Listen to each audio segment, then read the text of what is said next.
Okay, Jeff, I'm just looking at the list of participants, and it looks like that in addition to yourself, we have Tom Siltabo, JJ, and Sean. Kimberly Hendricks is joining the work group as a voting member from the PEB board. Today was going to be her first official meeting as a voting member. However, she did have a conflict arise that she had to attend to. So my understanding, my latest understanding is that she's not going to be able to make this afternoon's meeting. Okay. Well, thank you. I guess with that said, we can officially open the meeting.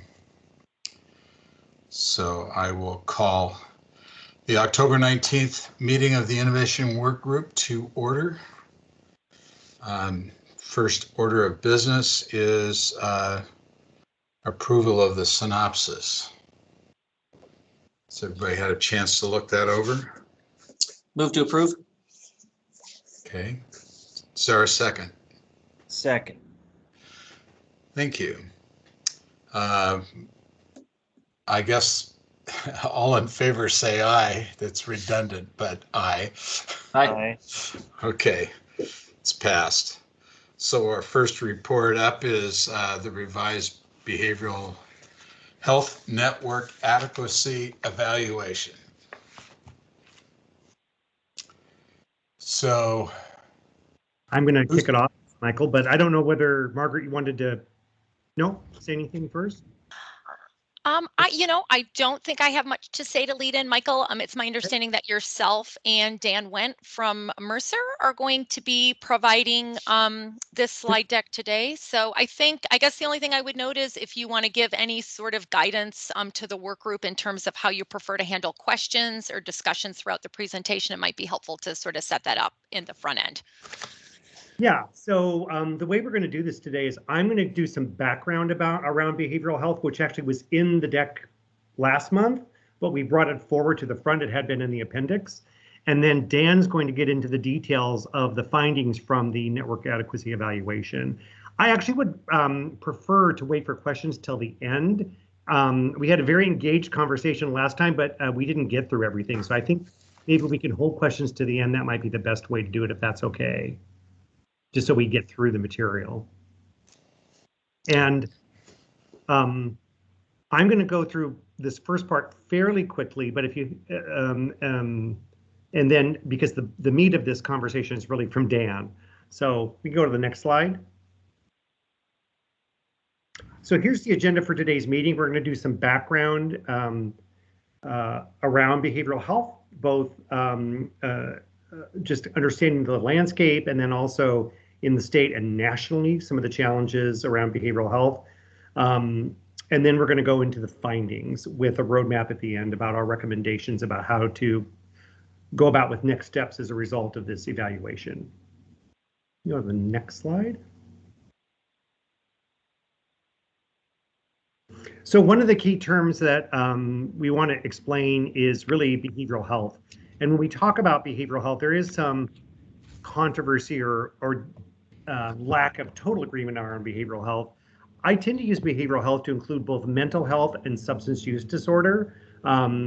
Mental health implies that it's a mental illness as opposed to substance use disorder. But when we talk about it today, we mean both mental health and substance use disorder. So just to be clear about what we're talking about here. So it's mental health and substance use disorder, both when we're talking about behavioral health network adequacy. So just to be clear, and we have some citations here where we came up with this information, the Agency for Healthcare Research and Quality, as well as the American Society for Addiction Medicine.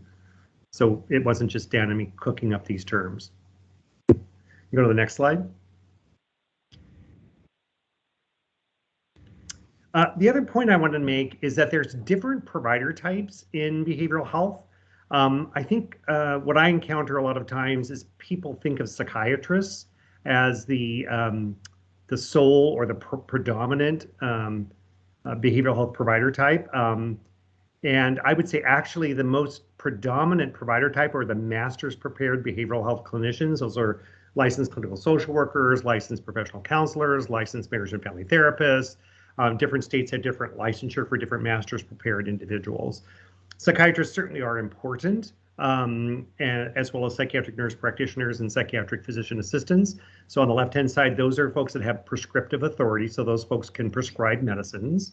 And so sometimes when individuals are on what are called psychotropic medications, you'll have periodic check-ins with a psychiatrist, psychiatric nurse practitioner, or psychiatric physician assistant to ensure that the dosing is appropriate and safe and effective for the individual. Sometimes that's done by a primary care physician, depends. The next level is a doctoral prepared psychologist.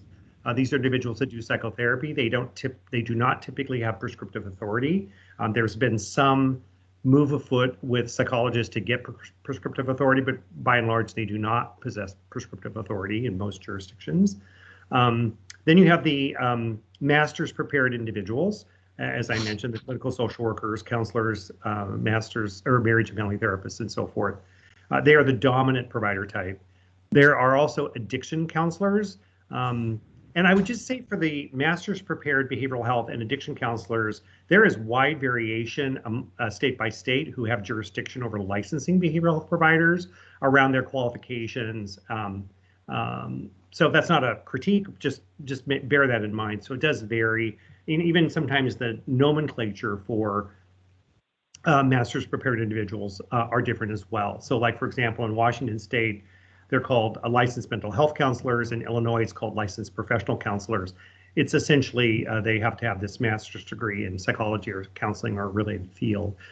And then also there are behavioral health support specialists. Those are more common in the Medicaid space. These could be community health workers, it can be peer specialists, providing kind of on-the-ground support. They're typically not licensed, and usually in the context of a team that does include licensed professionals. So the landscape for these are individual provider types is a bit different in behavioral health than it is on the physical health or medical side. So in addition to these individual practitioners, there's also different settings of care. You can go to the next slide. And this is taken from the American Society for Addiction Medicine. And this just provides a landscape of the different settings of care in behavioral health, from outpatient services all the way to acute inpatient. But there's also settings of care such as intensive outpatient, partial hospitalization. That's where someone is in treatment for a portion of the day, usually Monday through Friday. There's residential treatment facilities. These are facilities that typically treat substance use disorder, may treat someone with both substance use disorder and mental health disorder. They are lower level acuity than, for example, a hospital, and are staffed by both licensed individuals as well as unlicensed assisted personnel. So I just wanted to make sure, like, even some physicians, when I've been talking with them that are primary care, don't understand, the different practitioner types and the settings of care. So we just thought it was important to make sure that when we talk about behavioral health network adequacy, we're talking about different kinds of individual practitioners and different kinds of settings of care as well, that there's really not the equivalent on the physical health or medical side. Go to the next slide. So what are some hot topics in behavioral health? Well, one of them that we kind of lost sight of in light of the pandemic is the opioid use disorder epidemic. In fact, I just heard a news story, the Centers for Disease Control and Prevention, the CDC, just came out with a study that showed there's been a 30% increase in overdose deaths in this country from 2019 to 2020, and an additional increase in opioid use disorder diagnosing from 2020 to 2021. So we've kind of lost sight of the opioid use disorder epidemic. And I think as the COVID pandemic hopefully declines or recedes a bit, that it'll be time to take a look at opioid use disorder in this country. Some employers are looking at optimizing their employee assistance program and behavioral health program. There's some emerging new EAPs or employee assistance programs that almost look like and feel like an outsourced or carved out behavioral health. So just a friendly reminder, with employee assistance program, that's usually historically has been a evaluation referral model, or ENR. So that someone comes in, gets evaluated, they may have some short-term needs, and if they have longer-term needs after 3 to 5 visits, depending, they get referred out.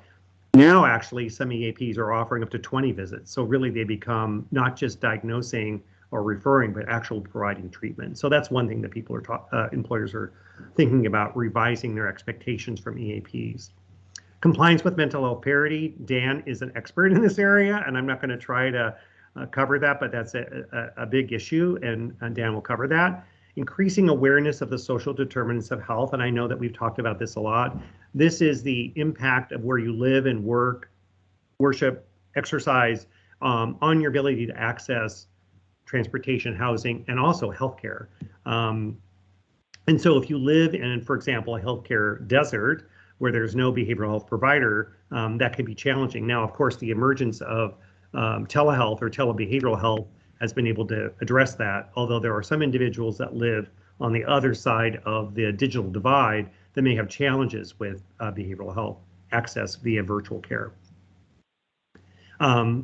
But anyway, there's a growing awareness of the impact of social determinants of health, and not just in healthcare, but for example, if someone's on long-term disability, getting access to healthcare can prolong someone's disability period.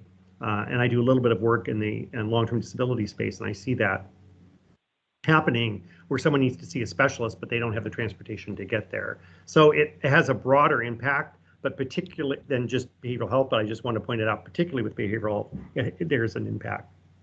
And there's increasing awareness of this disintegration between medical and behavioral health services.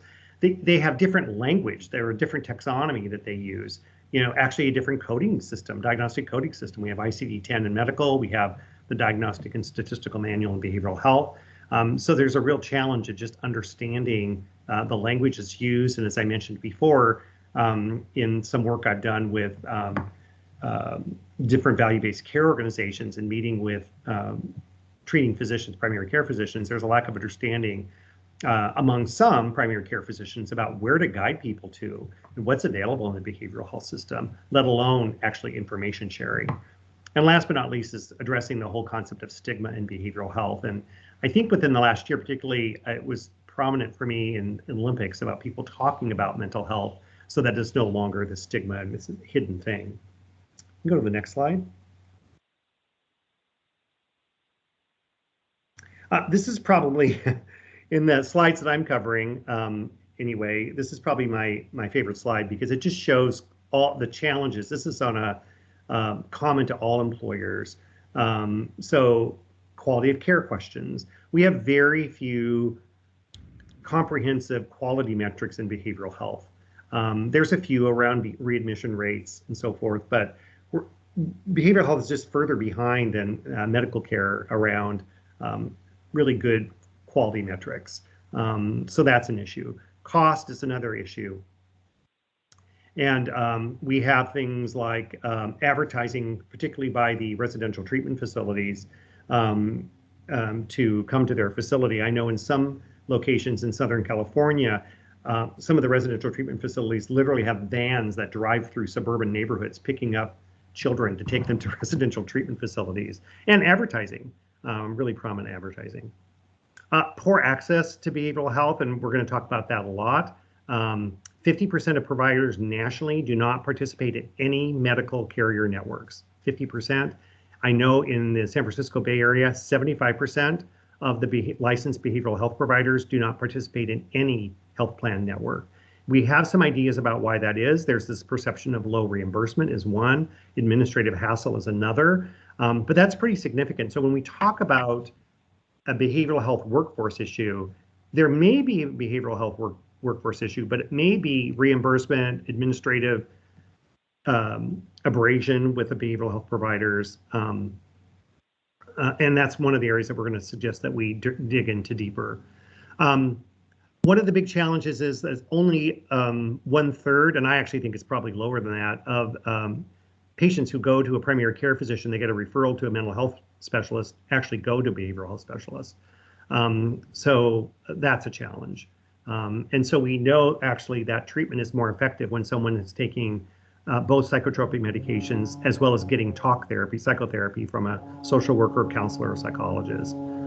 And not only is there confusion from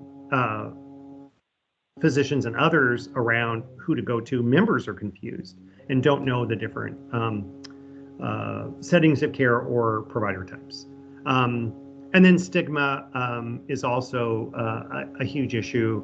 And I think that's being one of the advantages of many of the advantages of behavioral health, telehealth, is being able to do that anonymously. And I think, at least in the US, more and more conversations are being had by sports figures and actors, actresses, and so forth. So hopefully that will continue to be addressed. I also see employers doing that through campaigns like It's Okay Not to Be Okay, for example, is one of the themes from some of the mental health stigma campaigns, or campaigns to address stigma in behavioral health. Go to the next slide. So why evaluate behavioral health network adequacy? One is there is a shortage of behavioral health providers that are in provider network plan networks. In particular, child psychiatrists are a really short supply in health plan networks, which is a real challenge when you have a dependent who has a potential behavioral health disorder. There's a low or perceived low reimbursement rate, and as I already mentioned, some concern from behavioral health providers around the administrative hassles. One of the other things too is that behavioral health providers have less penetration with electronic health records than medical providers do. And so that makes it more challenging, for example, to get prior authorizations, to submit claims for reimbursement and so forth. So we have some anecdotal evidence of complaints from members about obtaining timely behavioral health services. We have limited understanding of what behavioral health providers really want or need. But we know that one of the reasons we did this is because it's important to the innovation work group and to both boards to have high quality, effective, and accessible care for your members in both PEBB and OEBB. Go to the next slide. So behavioral health access is both a local issue and a national issue, and this shows on a national level the health professional shortage areas. I always get that mixed up, health professional shortage areas. So you can see on a statewide basis from lowest to highest in terms of shortages, and your neighbors to the north in Washington State actually have a huge issue around access to behavioral health. Oregon's probably about in the middle, and then you can see that it's a variation by county in terms of the access to behavioral health specialists. And that's overall. That doesn't necessarily tell you whether they're in a provider network or not. Anyway, I just wanted to point out that that this is both a national issue as well as a state-specific issue. And you see Kaiser Family Foundation estimates that only 23% of the mental health care needed in Oregon is being met. So it's a huge issue. And again, I'm not sure whether it's actually not enough providers or whether we need to get providers enrolled in a provider network, and understanding what those barriers are and what we need to address to address those concerns. You can go to the next slide. So there is going to be some investment in the behavioral health workforce. So there's an allocation of funding designed to assist qualified healthcare providers that commit to service in Oregon in rural or medically underserved areas, a loan repayment program for behavioral health clinicians seeking licensure. And then the governor's budget also has some funding for behavioral health and medical workforce and tuition reimbursement and so forth, to help support a growing behavioral health workforce. So that's the end of my slides. I know I talked really fast, and I wonder, Dan, if first we can take any questions that you have about, I know it was a lot of information. I just wanted to give a background around what is it, what are the different settings of care and provider types, and then why are we doing this work? Okay. Either people are asleep or bored. I don't know. But anyway, okay. Or they're waiting for Dan to talk, actually. I'll keep my comments till the end. Okay. Thanks, Jeff. Go ahead, Dan. Okay. Good afternoon. My name's Dan Wendt. I'm a principal level consultant here with Mercer. I'm trained as a master level social worker. I have over 30 years of experience in behavioral health field, including direct care provision. I've had leadership positions with managed care organizations, primarily in the area of quality management and contract compliance. And I've also worked at state public health and Medicaid agencies. Thanks for the opportunity to present today. One way to improve access, or one attempt to improve access to behavioral health services, was through some legislation related to parity. And on a national level, federal laws have attempted to address discriminatory practices in health insurance by creating requirements around parity. Back in 1996, the Mental Health Parity Act, which was the first federal law to create parity standards, but that one was limited to only annual and lifetime dollar limits. It didn't treat other components of access to care, just around the monetary dollar limits. The Mental Health Parity and Addiction Equity Act, which is the federal parity law, was enacted in 2008. And it requires insurance coverage for mental health conditions, including substance use disorders, to not be more restrictive than insurance coverage for other medical conditions. And then in November 2013, the government released rules to implement the law. So this law includes things like treatment limitations,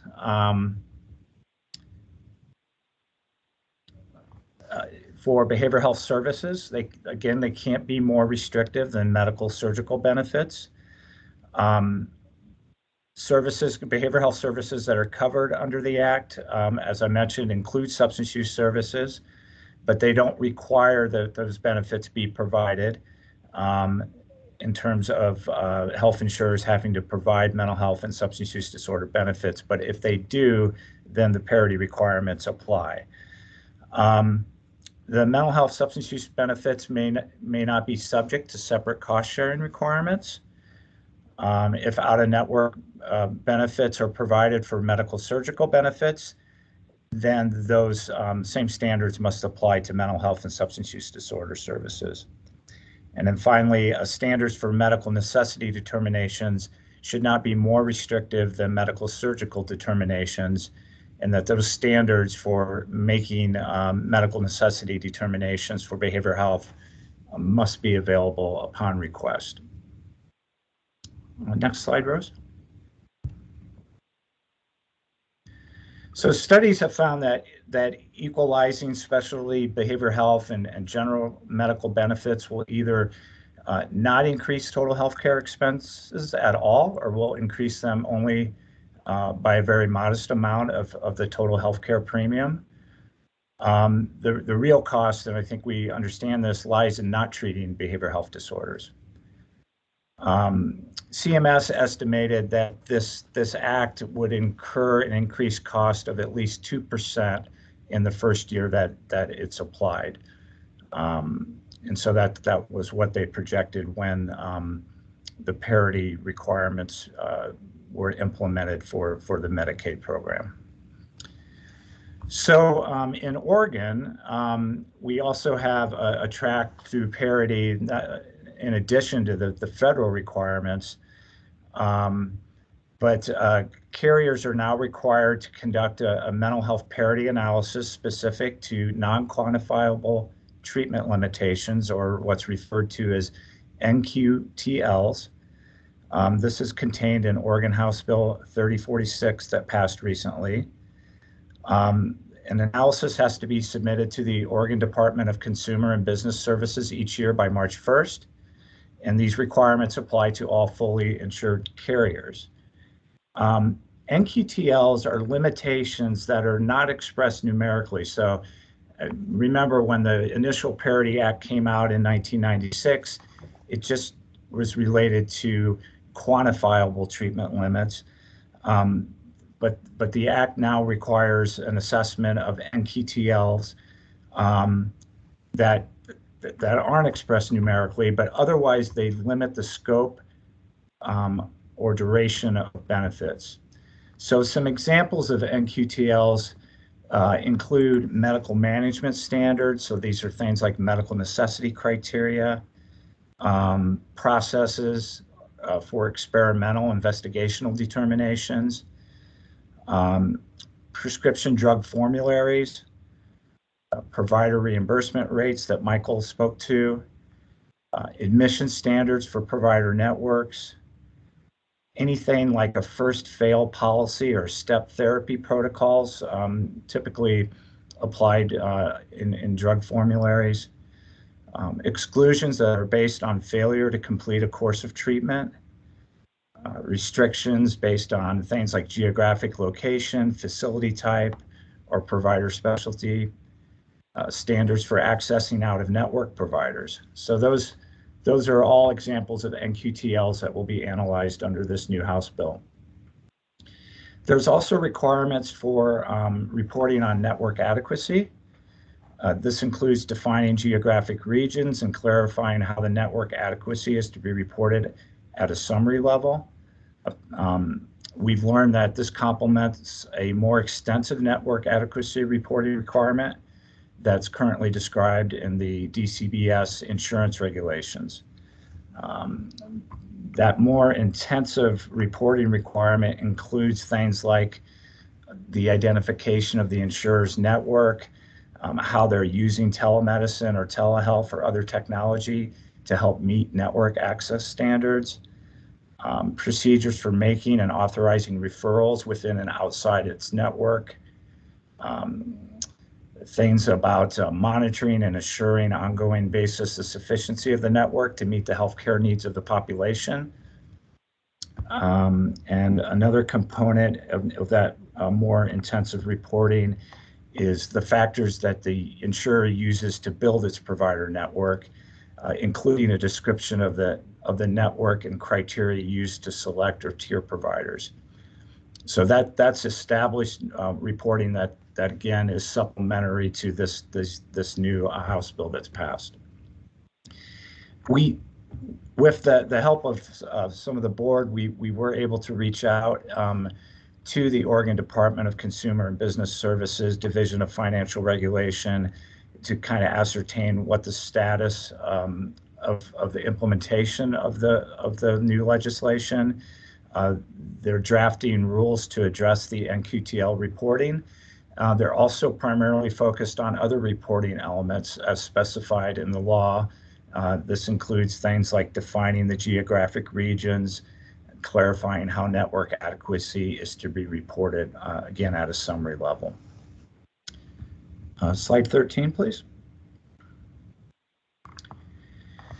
The law also requires carriers to use the same methodology to set reimbursement rates paid to behavioral health treatment providers that the carrier uses to set reimbursement rates for medical and surgical treatment providers, and set standards for utilization review of behavioral health services.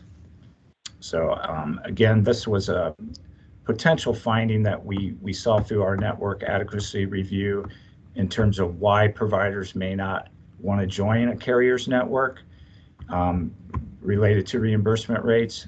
So hopefully this will help level the playing field, or at least provide some visibility into what those rates look like and if they're equitable across both the behavioral health network and the medical surgical network. Slide 14, please. So Mercer performed a network adequacy review, limited, I would say. Our approach was to design and issue a behavioral health network adequacy questionnaire, and those questionnaires were submitted to the 3 carriers and the 2 EAPs. And then those came in and we evaluated the submissions. The information came in both narrative format. There were narrative responses to some questions. And then in other cases, we had asked for data reports or other documentation to support each of the elements that we were assessing. And then we compiled the key findings and opportunities, and we will be sharing those with the IWG today. This review activity really was not an audit. There's no formal scoring that was applied to the responses. Really, the findings and recommendations are kind of a baseline assessment of the current state. And we compared it to what we know about best practices for behavioral health network adequacy around the country. And that's kind of the basis for our findings and also for our, the opportunities that we identified. Slide 15. So the Behavioral Health Network Adequacy Review, the questionnaire included 5 domains. Those domains included access and availability. Under this domain, prior authorization requirements, the process for contracting with providers, the existence of any minimum network adequacy standards, and the use of single case agreements. Single case agreement is typically applied when no in-network provider is available to provide the service in a reasonable time period. And so a out-of-network provider would be engaged under a single case agreement to provide a service typically to a single member. If used often enough, the carrier may approach that provider to see if they want to become a permanent provider within the network. And we think the prevalence of single case agreements might suggest potential gaps in the network if you're repeatedly having to access certain behavioral health specialties or provider types through that kind of an arrangement, might suggest you don't have enough in your contracted network. We also looked at the domain of enrollee satisfaction. This included results of satisfaction surveys. We looked at aggregated denial and appeals data, and then any complaint data specific to access to behavioral health services we were most interested in. We looked at the service quality in a kind of a restricted way. It was really to have the carriers describe and the EAPs describe their process to evaluate the quality of care under the behavioral health network. We were also interested in the provider directory. What are the elements that are in the directory? Is the directory searchable? Are diversity and ethnicity of the providers identified within the directory?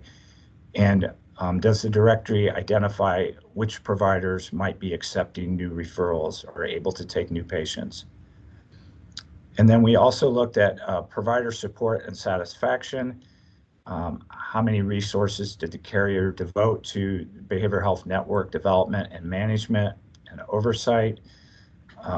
We also looked at claims disputes in terms of behavioral health providers who are having issues with getting claims reimbursed.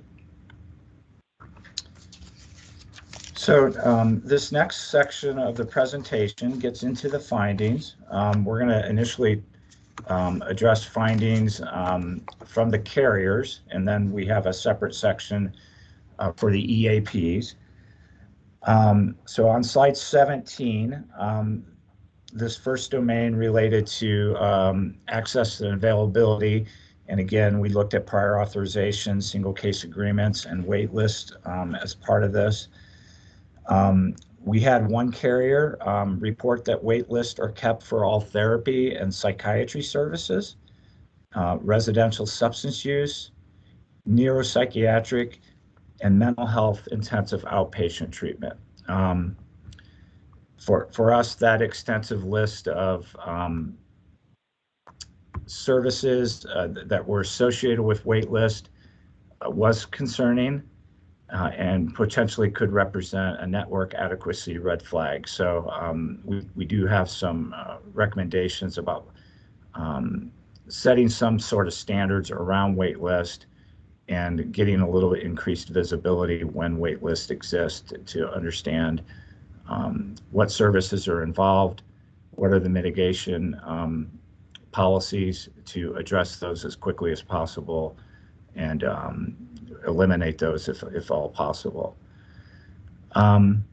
It was also unclear if all the carriers were currently tracking and trending single case agreements. I mentioned earlier, this is an important data source to identify potential gaps in the network.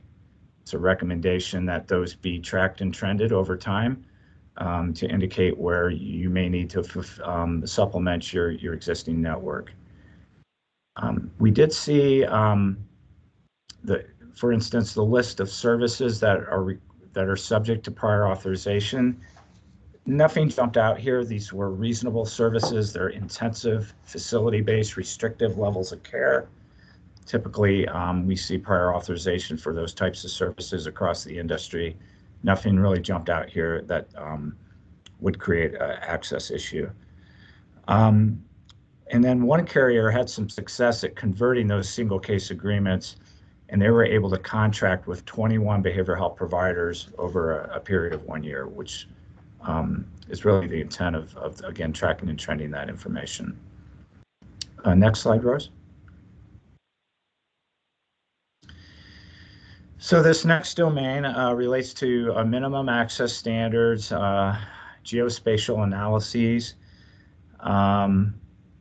We found that the carriers were not able to report on providers who might offer after-hour or weekend appointments. Ideally, that type of information might be included in the provider directory. So the working parents or people that need needs that kind of flexibility has access to services after typical business hours. We did find that most of the carriers were conducting geospatial mapping analyses at least annually, which is a standard practice. And then all carriers had established network standards, which is good. They utilize industry best practices such as enrollee to provider ratios. CMS for Medicare Advantage plans has a pretty solid process to do that, and some of the plans had adopted some of the CMS standards. We also saw evidence of time and distance standards and appointment availability timeframes. So all that is good, and what you'd expect to be in place here. So our opportunities here quickly, we do think that if information could be collected from the providers about after hours appointments and availability, that information be made available to members. We think there's an opportunity for more robust oversight of the behavioral health provider network. This might include limited medical record reviews. When I worked at the Behavioral Health Managed Care Organization, we used to do proxy calls where we would call a provider and ask for their next available appointment and collect that information to see if it aligned with the appointment availability standards. We had providers self-report how quickly they could get individuals in for services after an initial intake. The standard there for routine care was 7 days, so we were interested to see if they were able to meet that. And then, as mentioned before, complaint data is a good source of real-time information about how the network's performing, and always good information to be looking at on a continuous basis. So based on the time and distance standard reporting that the carriers did offer, multiple behavioral health provider gaps were identified across several geographic service areas, and there really should be plans to address that in a formal way and a comprehensive way. Next slide, Rose. So this area looked at choice of providers and the ability to contract with available providers. We did see that choice is typically available for all outpatient provider types. The only exception to that finding was if somebody was specifically requesting a bicultural, bilingual provider, and then choice was limited to maybe a single provider in some of those instances. As I mentioned, information about accepting new referrals is important, but it's also not static. It can change from day to day. This was kind of one of the more significant findings, I thought. One of the carriers, through their call center, when they're trying to assist members accessing behavioral health services, said that they often have to call 10 to 20 outpatient providers before they can find one with an available appointment. So again, another potential red flag there in terms of network adequacy. What are the barriers to behavioral health provider contracting? What we heard was there's differences in rates. They may just not be interested in joining the network or non-responsive. They may have closed, they don't have an open panel, they've closed their practice. They may have relocated out of state, retired, just no longer operating. There were also explanations that providers did not want to engage in the credentialing process because it was pretty intensive, or that process may reveal that the provider was not qualified to participate in the network because of prior adverse actions. We did see that carriers, that they do pursue contracting arrangements with providers that serve active members. They try to contract with all available behavioral health providers. At least one carrier made that statement. We did mention the issue with ethnicity and race and culture and finding and matching up practitioners for member preferences in those areas is limited. And then we did come to the conclusion, and Michael kind of touched on this on a prior slide, you're operating within the context of a larger behavioral health workforce issue across the country, but also in the state of Oregon. Next slide, please. So we were also interested in the application of telehealth, especially in light of the pandemic, network development plans, what was their process for assessing their network, and then ensuring that they're on a continuous journey to expand networks and address gaps. Some of the carriers reported that actually they all reported that they provide virtual services or telehealth. Some of them have also utilized digital mobile apps and things like that to address depression, anxiety, stress, substance use, and other conditions that are amenable to treatment through that kind of modality. So we know through the pandemic that telehealth has really expanded, especially in the field of behavioral health. Actually, one of the probably positive outcomes, because it does provide another mechanism to access care. We would just had an opportunity here that the carrier should be able to identify which providers are offering telehealth, and then to be able to convey that to the membership through the provider directory. One of the carriers also reported that there's no available providers to contract with in areas where they can't meet the minimum network standards. So they've kind of checked it out, and they just can't find available providers in those areas, which is going to be kind of an ongoing challenge. Several behavioral health providers across multiple geographic areas did not meet time standards per one of the carrier reports. So the process that they have around network development is generally consistent with industry standards. Again, as we recommended before, they may need a more intensive oversight of the adequacy of the network and of behavioral health providers. One way to get to this is to have them submit an annual network development plan. And these development plans typically include their identification of network gaps and what their plans are to expand the behavioral health provider network. And you can track that over time to make sure that that's being attended to and that those gaps are being addressed. Next slide, please.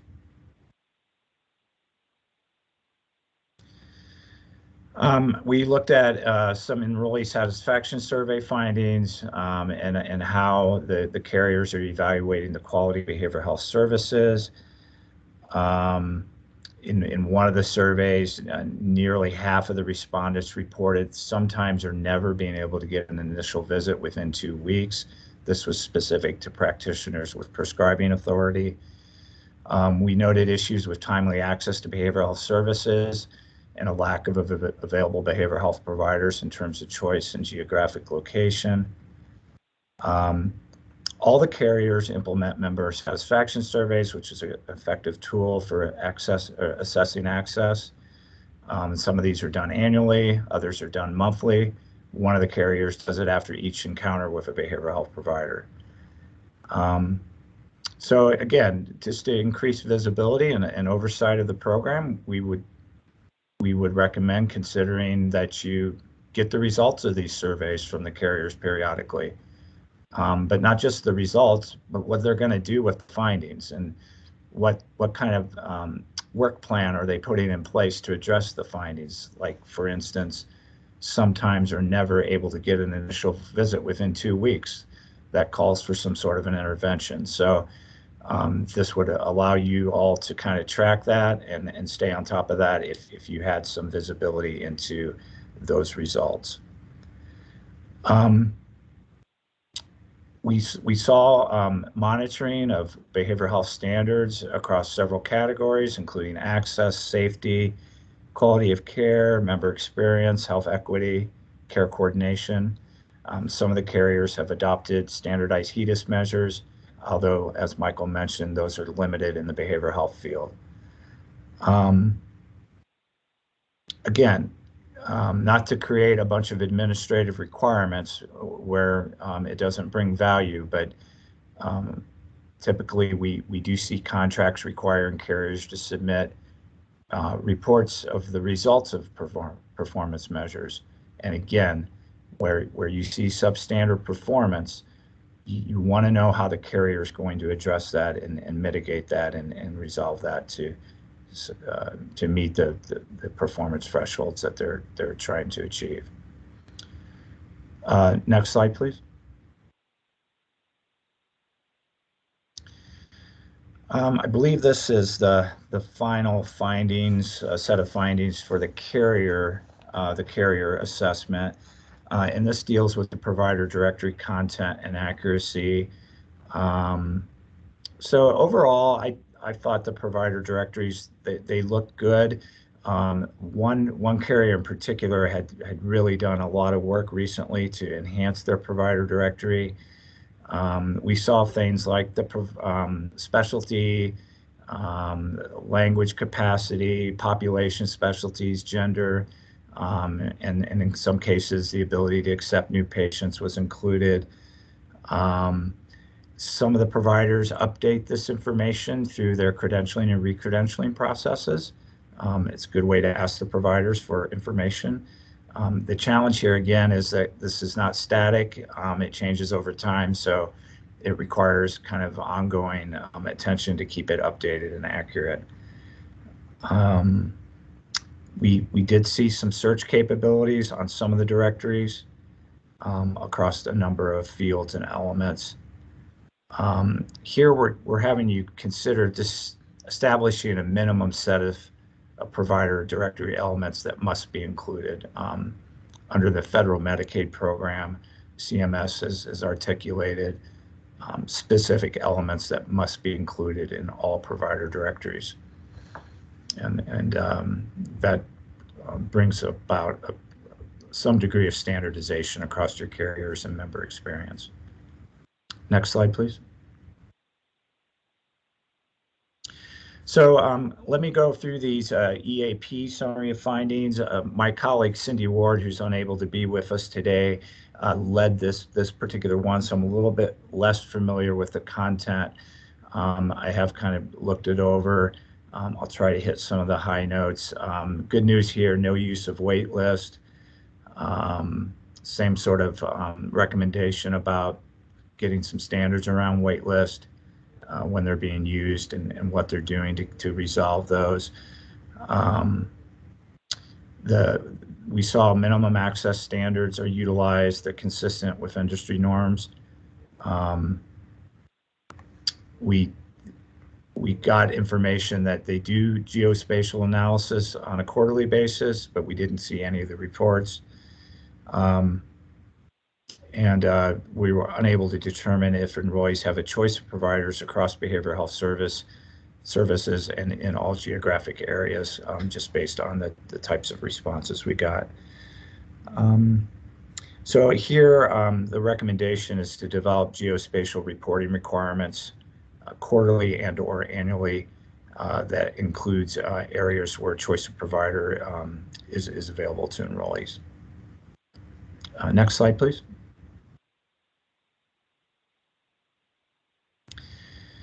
Again, this area looked at telehealth and the network development plans. There's virtual coaching, virtual interactions with an EAP counselor available. They use telehealth, chat, phone-based care based on the enrollee's preference. They have a web portal and an app for enrollees to access artificial intelligence learning modules and other skills and guided tutorials that help individuals with mild conditions of depression, anxiety, that sort of thing. The EAPs were elected to share their network development plans. They took the position that those were proprietary. So we did see widespread use of telehealth and other technologies. That's good. We had one of the EAPs conduct a network survey in the Portland area to assess race, ethnicity, and culture in terms of adequate coverage. Recommendations here are to consider annual reporting on the number of providers who provide these alternative modalities, similar to the other recommendation for the carriers. And again, the network development plans, we think if you put that in the contract, you probably get around the proprietary challenge. And then consider building standard requirements to evaluate diversity across the network. Next slide, please. So for enrollee satisfaction survey, grievances and complaints, we saw, again, satisfaction is routinely assessed. And we saw good response rates here. One of the EAPs conducted the satisfaction surveys for specific populations.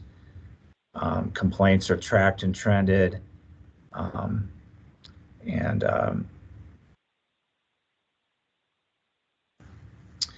Some of the information could have been a little bit more detailed in terms of really being something that would be actionable for the EAP in terms of the detail on the complaints. Enrollee survey information specific to the population served,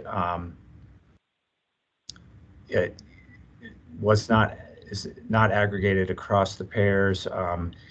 And then the use of enrollee complaints as a key provider performance indicator was a positive finding. Again, we think the satisfaction survey results should be made available and any follow-up actions. make sure that the EAPs are utilizing that complaint data as a key performance indicator, and requiring quarterly enrollee complaints to be submitted with a breakdown of what the issues are. Next slide, please. So for provider directory and content for the EAPs, they contain expanded provider information. And you can see the list there. This is a good development: race, ethnicity, languages, gender, serving special populations, accepting new patients, hours and days of operation was reported as available. There's no quality indicators currently included with the directories. Sometimes we see quality ratings that are included with those, or published separately on the website. Directories with expanded provider information is the positive, promising finding here. Again, we would call for standardizing the provider directory contents and elements across all the EAPs to just have some consistency and standardization there. Next slide, please. So went through quite a bit of detail there. It related to findings. That was kind of the information we weren't able to get through entirely at the last month's meeting. What does it all mean? Well, we've come up with a list of 9 potential reactions or responses that you could consider. There certainly are other things that probably could be done. There definitely are issues that may be beyond the carrier's direct control, and that needs to be recognized as well. The first 4 here really relate to what we think can be utilized in terms of, I guess, strengthening the current contract relationship with the carriers and the EAPs.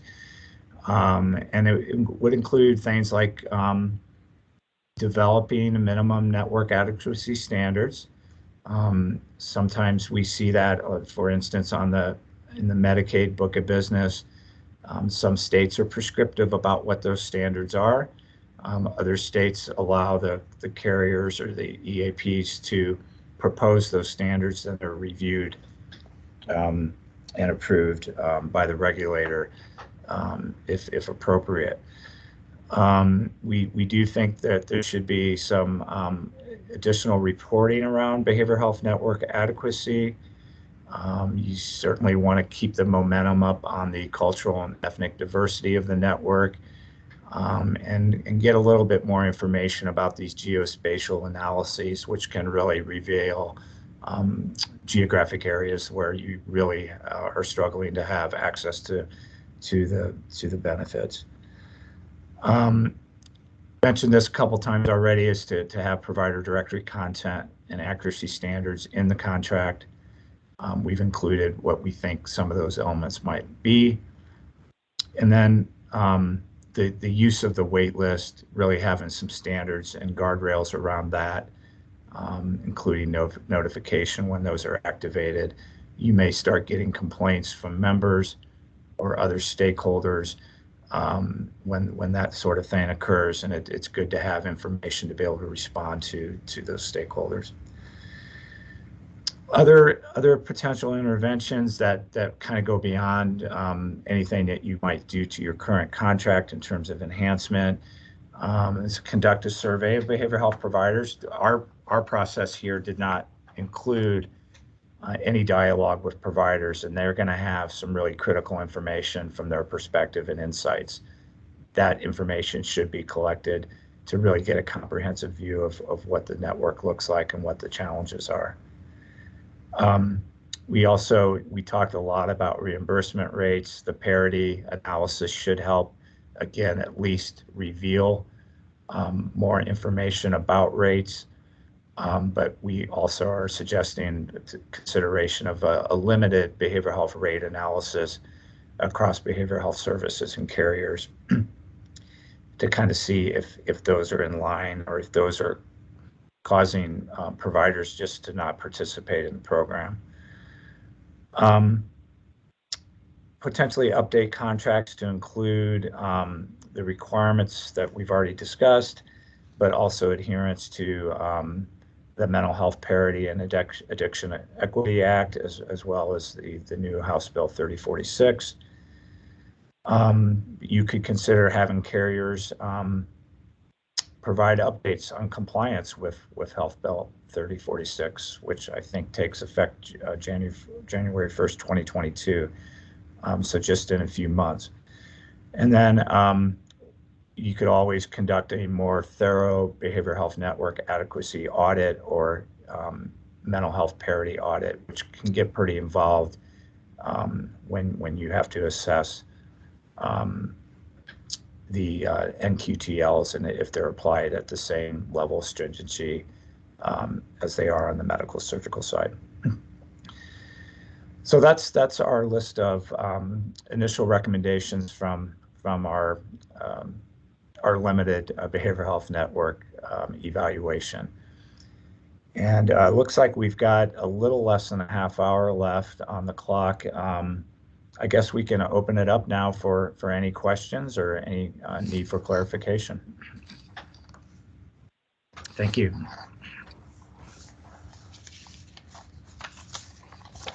Anybody got their hand up? Tom does.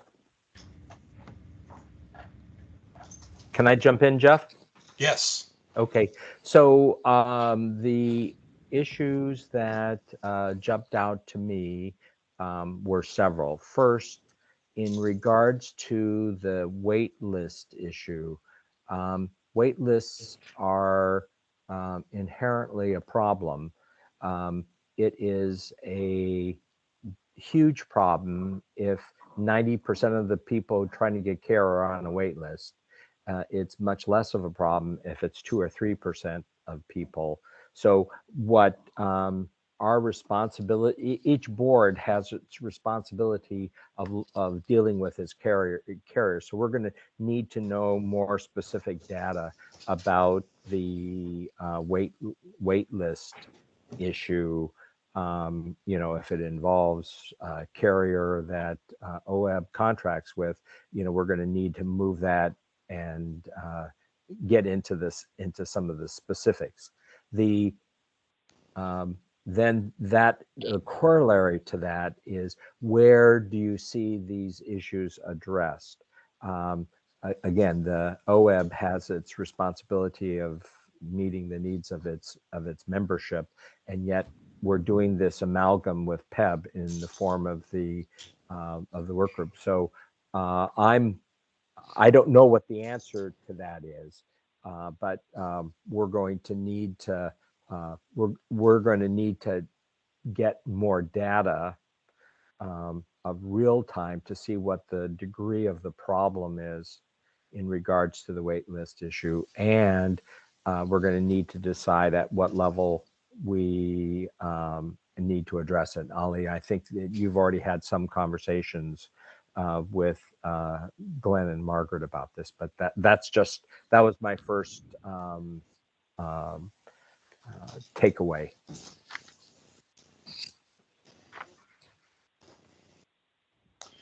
Anybody else? Hi, this is Dan. If I could just kind of comment on that, I think that was really kind of an unexpected finding from my perspective in terms of the existence of waitlist. Those are typically prohibited in my experience on the Medicaid program. You know, when you think about services such as residential substance use, those really need to be available when members are ready for treatment, because around the motivation and around addiction, people typically, when they're ready to get treatment, you need to kind of act on that. Otherwise, they're not going to get into treatment. So things to kind of consider minimally about the wait list is to understand the prevalence, how many subscribers are impacted, and what the wait times might be associated with each provider type and service that those wait lists exist for. Yeah, I agree. I agree 100% with what you just said, and we need to be able to move. It would be helpful to get that information to each of the, I guess, within OEBB, we have a work group that is able to kind of to dive deeper into those type of issues with our carriers to be able to address what's going on and get to the root of it. So it would be helpful, again, it'd be helpful for more specifics. And, you know, if Mercer could discuss with staff to a greater degree and staff figure out how to bring that forward would be very helpful. Yep, we can work on getting that data, Tom. Great, thank you. Okay. Anybody else have questions? I have several comments, but anybody else first? Yeah, I just had one quick one, and it's just more of a declaration of my ignorance, which is my specialty. Is there industry standard in network provider access for, you know, what is adequacy? You know, is it this many providers per 100,000 or per, you know, is there a specific number that's industry standards? When we're looking at a geospatial analysis, we know that this part of the state has very little providers, this state has more. I have no idea what the industry standard is for that. Yeah, so as I mentioned, for enrollee to provider ratios, which I think you're referring to, CMS has a pretty robust process that they utilize for their Medicare Advantage plans. And it's really contingent on the number of enrollees, obviously, the type of provider, and the geographic service area. So they have 5 county, they work in county units, and they have 5 different county designations ranging from urban to the most rural sort of frontier areas. So all of that kind of works into a formula where you can come up with specific ratios that should represent minimum number of providers available. Let me follow up on that. I think that might be very useful from the standpoint that we look at the geographic diversity of Oregon, let alone the other diversity elements that we could overlay on that. Are there any other standards of network adequacy other than the CMS model? Yes. Typically, what we see are standards related to time and distance. And there are published general standards related to that, in terms of, you know, you don't travel over 60 minutes to find this type of provider, or you don't travel more than 30 miles. Again, contingent on the geographic area, the nature of the geographic service area. So time and distance standards, enrollee to provider ratios that we just spoke about, and appointment availability standards. So if I need specialty care, at the time of referral, I shouldn't wait more than X amount of days to be able to access that service. And then those standards are monitored. So those are the most common types of network adequacy standards that we see.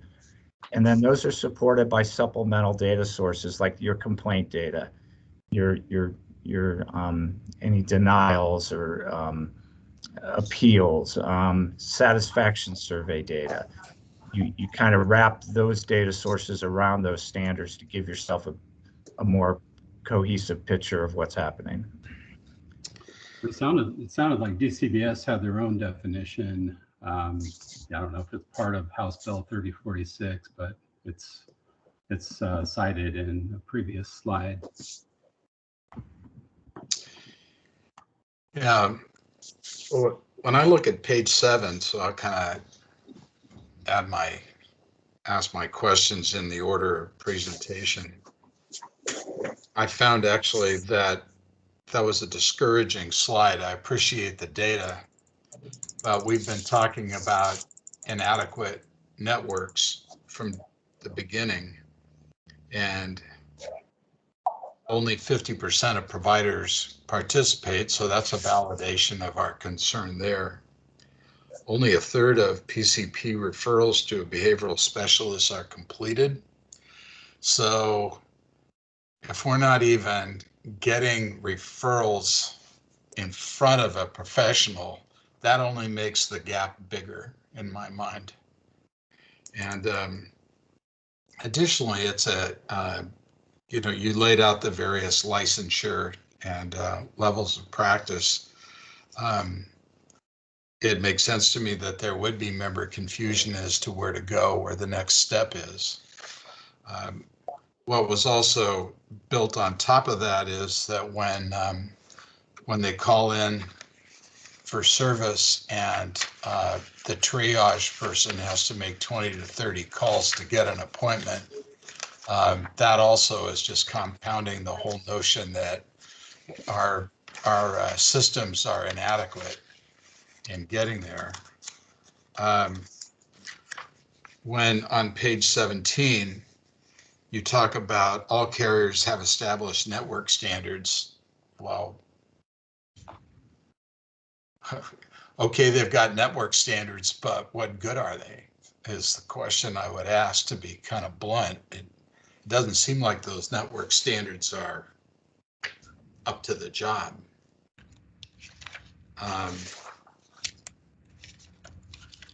See the 10 to 20 patient providers that need to be contacted. On page 20, what's the source of nearly half of respondents reported they were sometimes or never able to get an initial visit? That is that national data or it's not our data, most likely, because we're not getting reporting. Yeah, so in that instance, one of the carriers submitted their actual satisfaction survey report.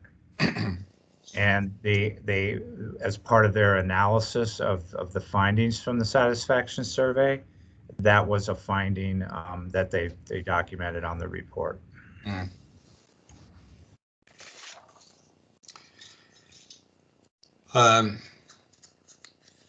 So on page 23, you start with no use of wait lists. Oh, we've talked about wait lists, so I'm a little confused there. Is this a non-issue for us? Yeah, I'm trying to find that slide. 23. Yep, that was related to EAPs, I think, Jeff. Yeah. Yeah, Okay. it was just the EAP, not the carriers. All right. On 24, their reluctance to share their network development, I think I already commented on that. But it seems like we need to be able to identify something to try and negotiate. We're still a little bit vague on what it is we're asking them to do and what we can hold them accountable for. So I guess that's a question of whether you're able to help us develop those objectives. Yes, we would recommend that you include that in the contract, future contract amendment, and then we can help you describe kind of the minimum features of what needs to be included in a provider network development plan. We can even provide like a checklist of items that must be addressed. And then you'll get what you're after there. So obviously I've been laser focused on network adequacy. I think the other information that you provided is helpful in us framing, but getting past access is one big, huge leap. One other comment that I would suggest for us to consider in the future is actually how do we end up integrating EAP, mental health services, and all that with the health plans so that we can pursue cross treatment, so to speak, or at least sharing information. You know, we've got our dental services feeding information back into the medical plans. Kaiser is integrated. Moda's got some integration services there. We've done a lot of work, and the carriers have, on their pharmacy, but it seems like mental health needs to have a better place at the table. Are you seeing that anywhere else? In terms of integration, Yeah.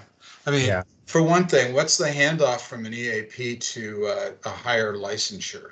I mean, an EAP should be identifying those things that maybe exceed their scope. That person needs further treatment. How do we make sure that person gets further treatment at the right level? Yeah, great question. Michael, do you have any experience on the commercial side with that? Yeah, I wouldn't say it's a higher level, Jeff. I would just say to have for longer term care, maybe.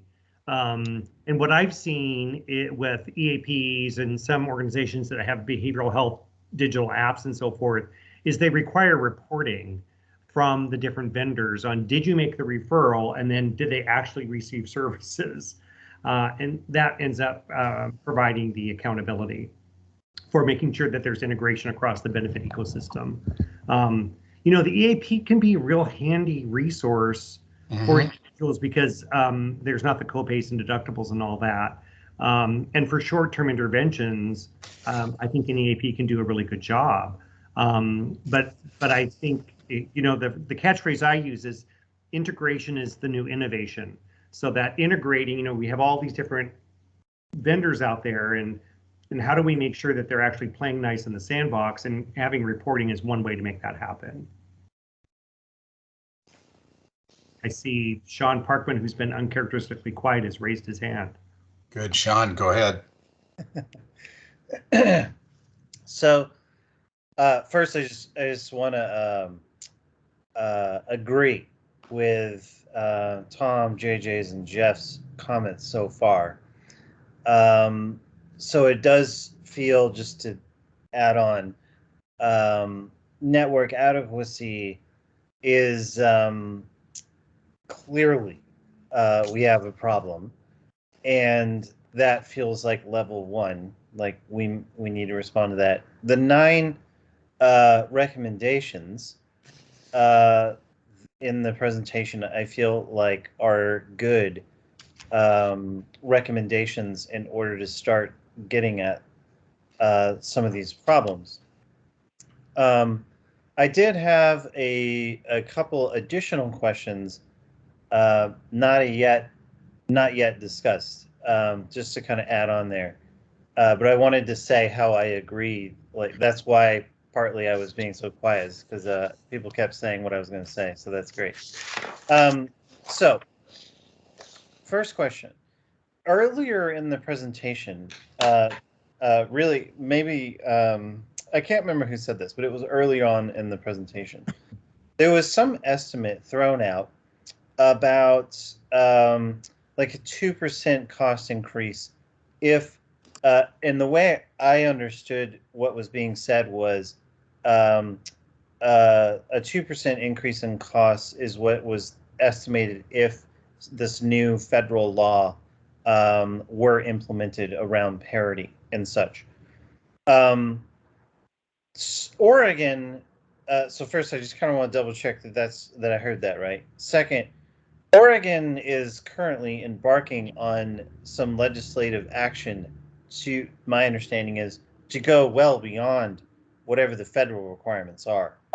And I'm wondering if anyone has any insight or prediction on what that larger implementation of behavioral health integration in Oregon we might, you know, be budgeting for, as far as if we were actually doing this well. Perhaps there would be increased costs, with the understanding that the main cost, I heard you, the main cost is when you do not treat people and then they end up in the emergency room and whatever. But still, there's going to be a cost. And I'm just wondering if anyone has any insight into that for Oregon.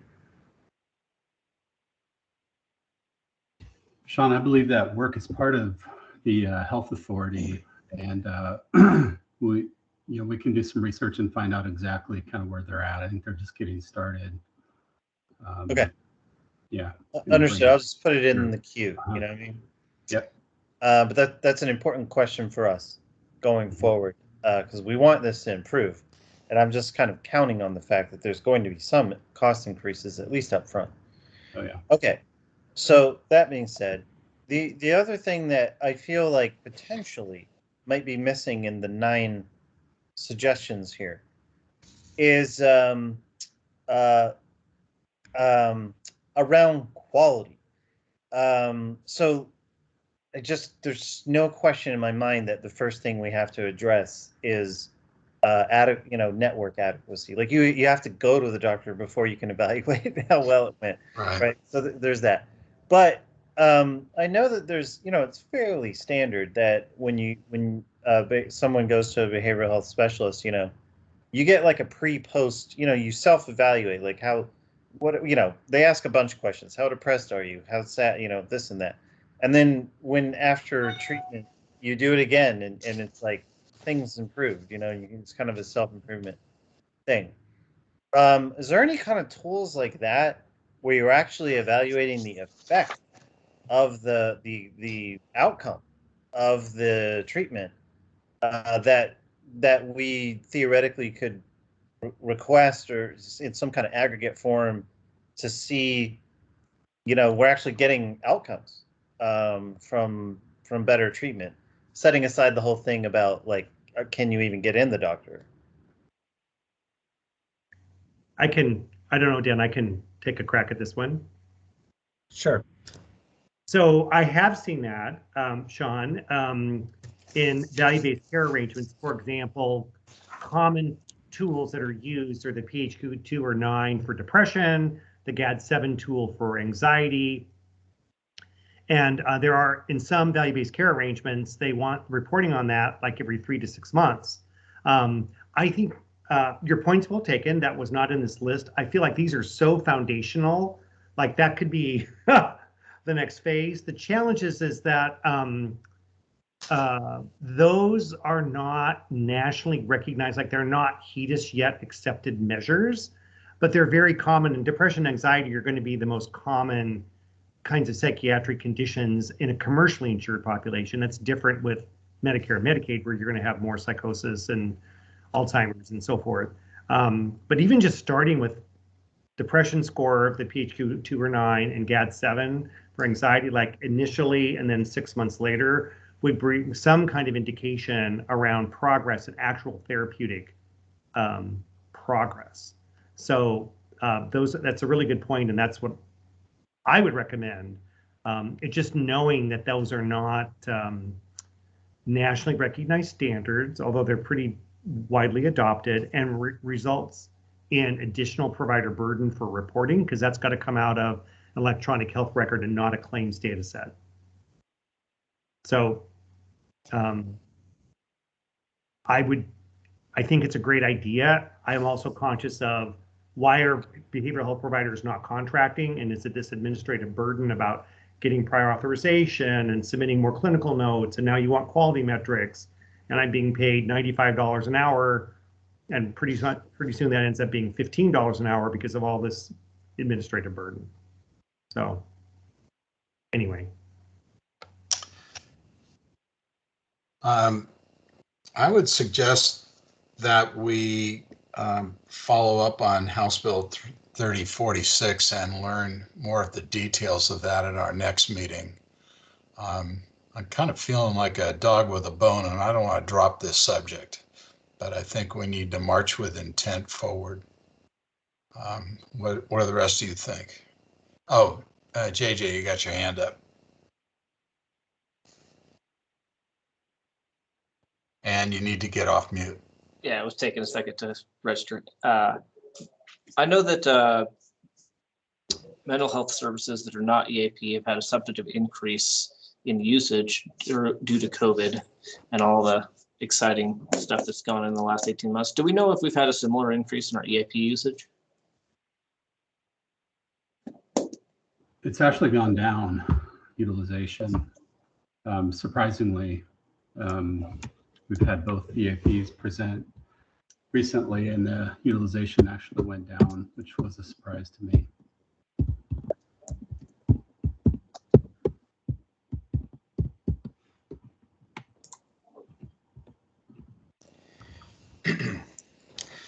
Yeah, I agree, Jeff, that definitely feels like next steps.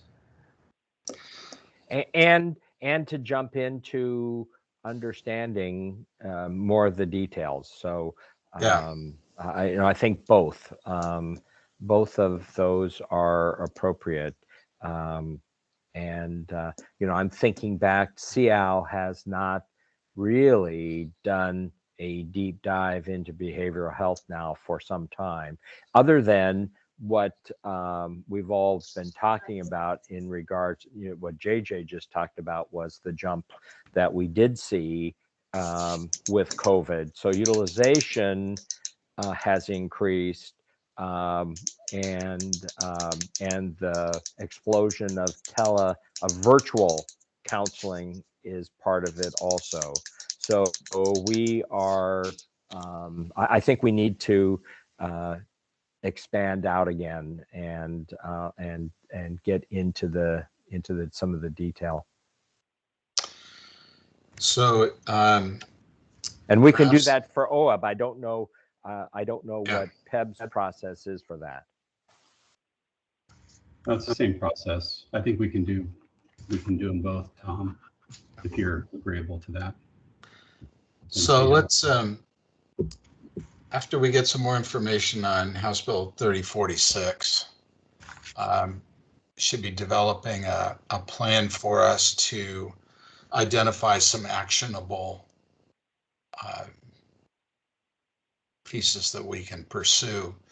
Kind of a multi-phase plan. Don't know why I'm stumbling on this, but anyway, a plan of action going forward. I mean, we can gather more information, but we need to make some steps, no matter how small, to improve what we're offering the people we represent. So I'd like to hear more about 3046 first, and then I think we might invite our providers in to ask them what specific things they would recommend we do. And then we can put that all together and decide how much we want to push them, because I think we'll probably want to push.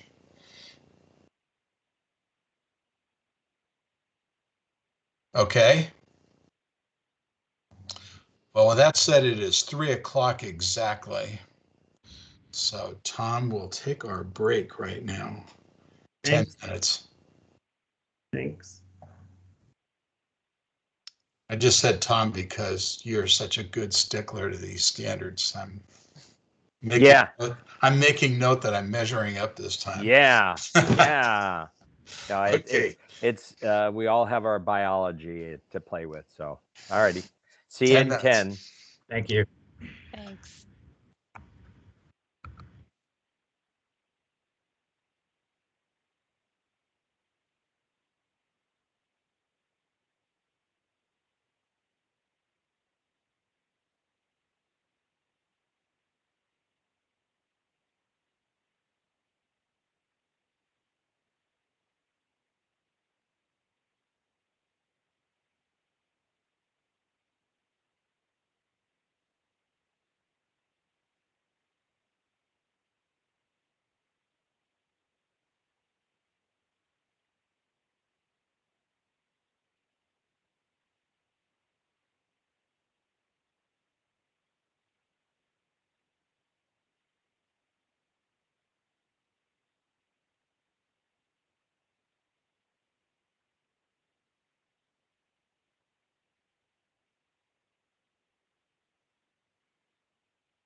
Well, welcome back. I think our next report is the hospital utilization analysis. Margaret, I think you were starting off on this. There we go. My mic got hung up for a second. I apologize. Yes, I am starting off. And this again, so this, we'll be looking this afternoon at hospital utilization data in 2019 through 2021, what's preliminarily available at least for the calendar year 2021. And when we started looking at this data last month, we only had 2019 and 2020, and there were some questions related to timing around implementation of the hospital cap and when allowed amounts under contracts changed for certain services. So today's meeting, we want to go ahead and continue that discussion, but add some additional information. So I'm going to start off with just kind of a quick overview of the timelines. As you all recall, we spent quite a bit of time developing rules, administrative rules for both OEBB and PEBB for implementation of the hospital cap. And then there were some questions around that process, and so I just kind of want to walk through it and provide the overview for everyone's recollection. And then subsequent to that, Emery Chen and James Matheson from Mercer have prepared some additional information in the report we'll review next. They've added 2021 data to the information that was shared last month, and also captured some additional commentary and input from carriers. So that will all be part of the conversation. So for this first portion, I'm just going to walk through a few slides here pretty quickly that provide an overview of the rules timeline. Certainly feel free to ask questions as we go. But starting out, as everyone will likely recall, the statutory requirement for the hospital payment cap was established in Senate Bill 1067, which was passed during the 2017 legislative session. And that specific requirement set a maximum amount that carriers contracted with OEBB and PEBB may pay for inpatient and outpatient services at hospitals, specifically 200% of Medicare for network facilities and 185% of Medicare for out-of-network facilities. And again, the statute really referenced a ceiling. It referenced the maximum amount that carriers could pay. And you know, the understanding being that that ceiling was the limit, and that payments could be provided, you know, anywhere up to that ceiling. The effective date established in the statute was for plan years beginning after July 1st of 19. So the cap took effect October 1 of 19 for OEBB and January 1 of 2020 for PEBB. And just to note, during the 2019 legislative session, there was an update made to the statute that exempted hospitals outside of Oregon. So clarified specifically that the statute applied to in-state hospitals. Next slide, please. So subsequent to that passing, OEBB and PEBB did undertake a rulemaking process to implement the statutory reimbursement, maximum reimbursement amount. And we spent a lot of time in 2019 working on those rules. So the notice of initial rulemaking was filed in June of 19, and we spent that summer working on rules advisory committee meetings. We held a public hearing, obtained public comment, worked on various drafts of the rules. Once the comment period finished, the final rules were approved by both boards and filed as permanent in October of 2019. Next slide. Early in 2020, as we began to see claims for services provided at capped hospitals, concerns were raised about bill charges lower than allowed amounts, where allowed amounts were set at the statutory maximum reimbursement amount, and bill charges were coming in lower. And those, I do want to note, you know, our carriers did raise those concerns and did come to PEBB and OEBB seeking clarification on processing and how those claims should be handled. And that information was discussed at the February 2020 Innovation Workgroup meeting. We did hear from our carriers and had some discussion around clarifying how payments should be capped, whether at allowed or billed. Next slide.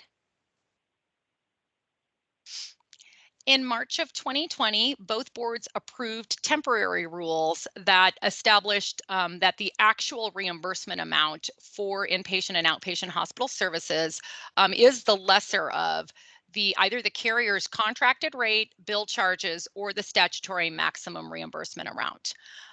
Those temporary rules were filed on March 18th, and typically temporary rules do take effect upon filing, and you have a 6-month period to work through the permanent rulemaking process. This was all going on in a bigger climate, as folks may recall. At that March 2020 is, I think, a month that all of us will never forget. But the state of emergency for coronavirus in Oregon was declared a little earlier that month. And subsequent to the rule filings, statewide stay-at-home orders were issued.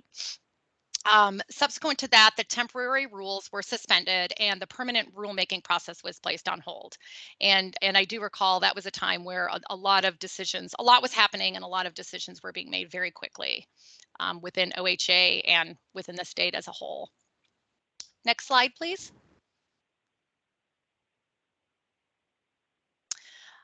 So further into 2020, we did resume the rulemaking process, specifically in September. And that included holding our Rules Advisory Committee meeting in late September to begin drafting revised rules. Notice of rulemaking was filed in October of 2020.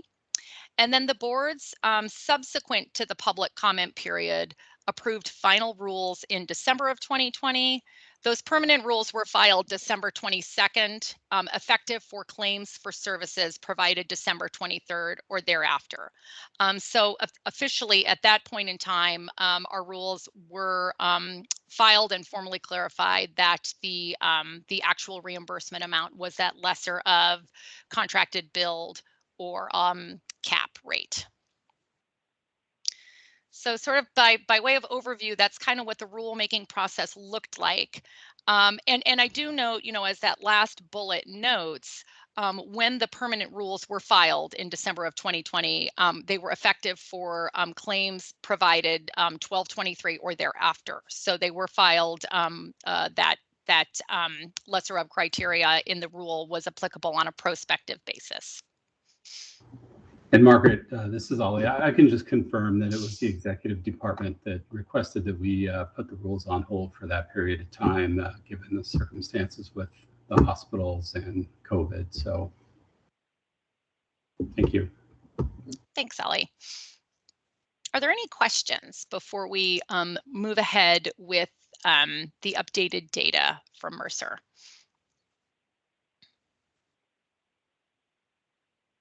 Great.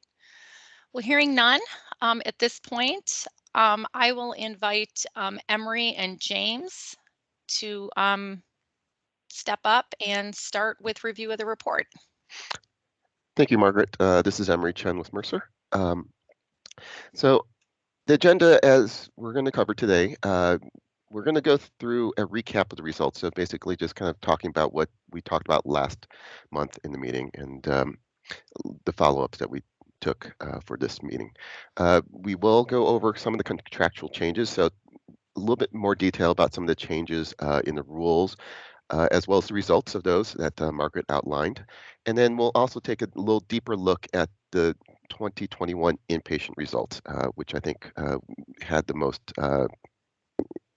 interesting findings from the last meeting.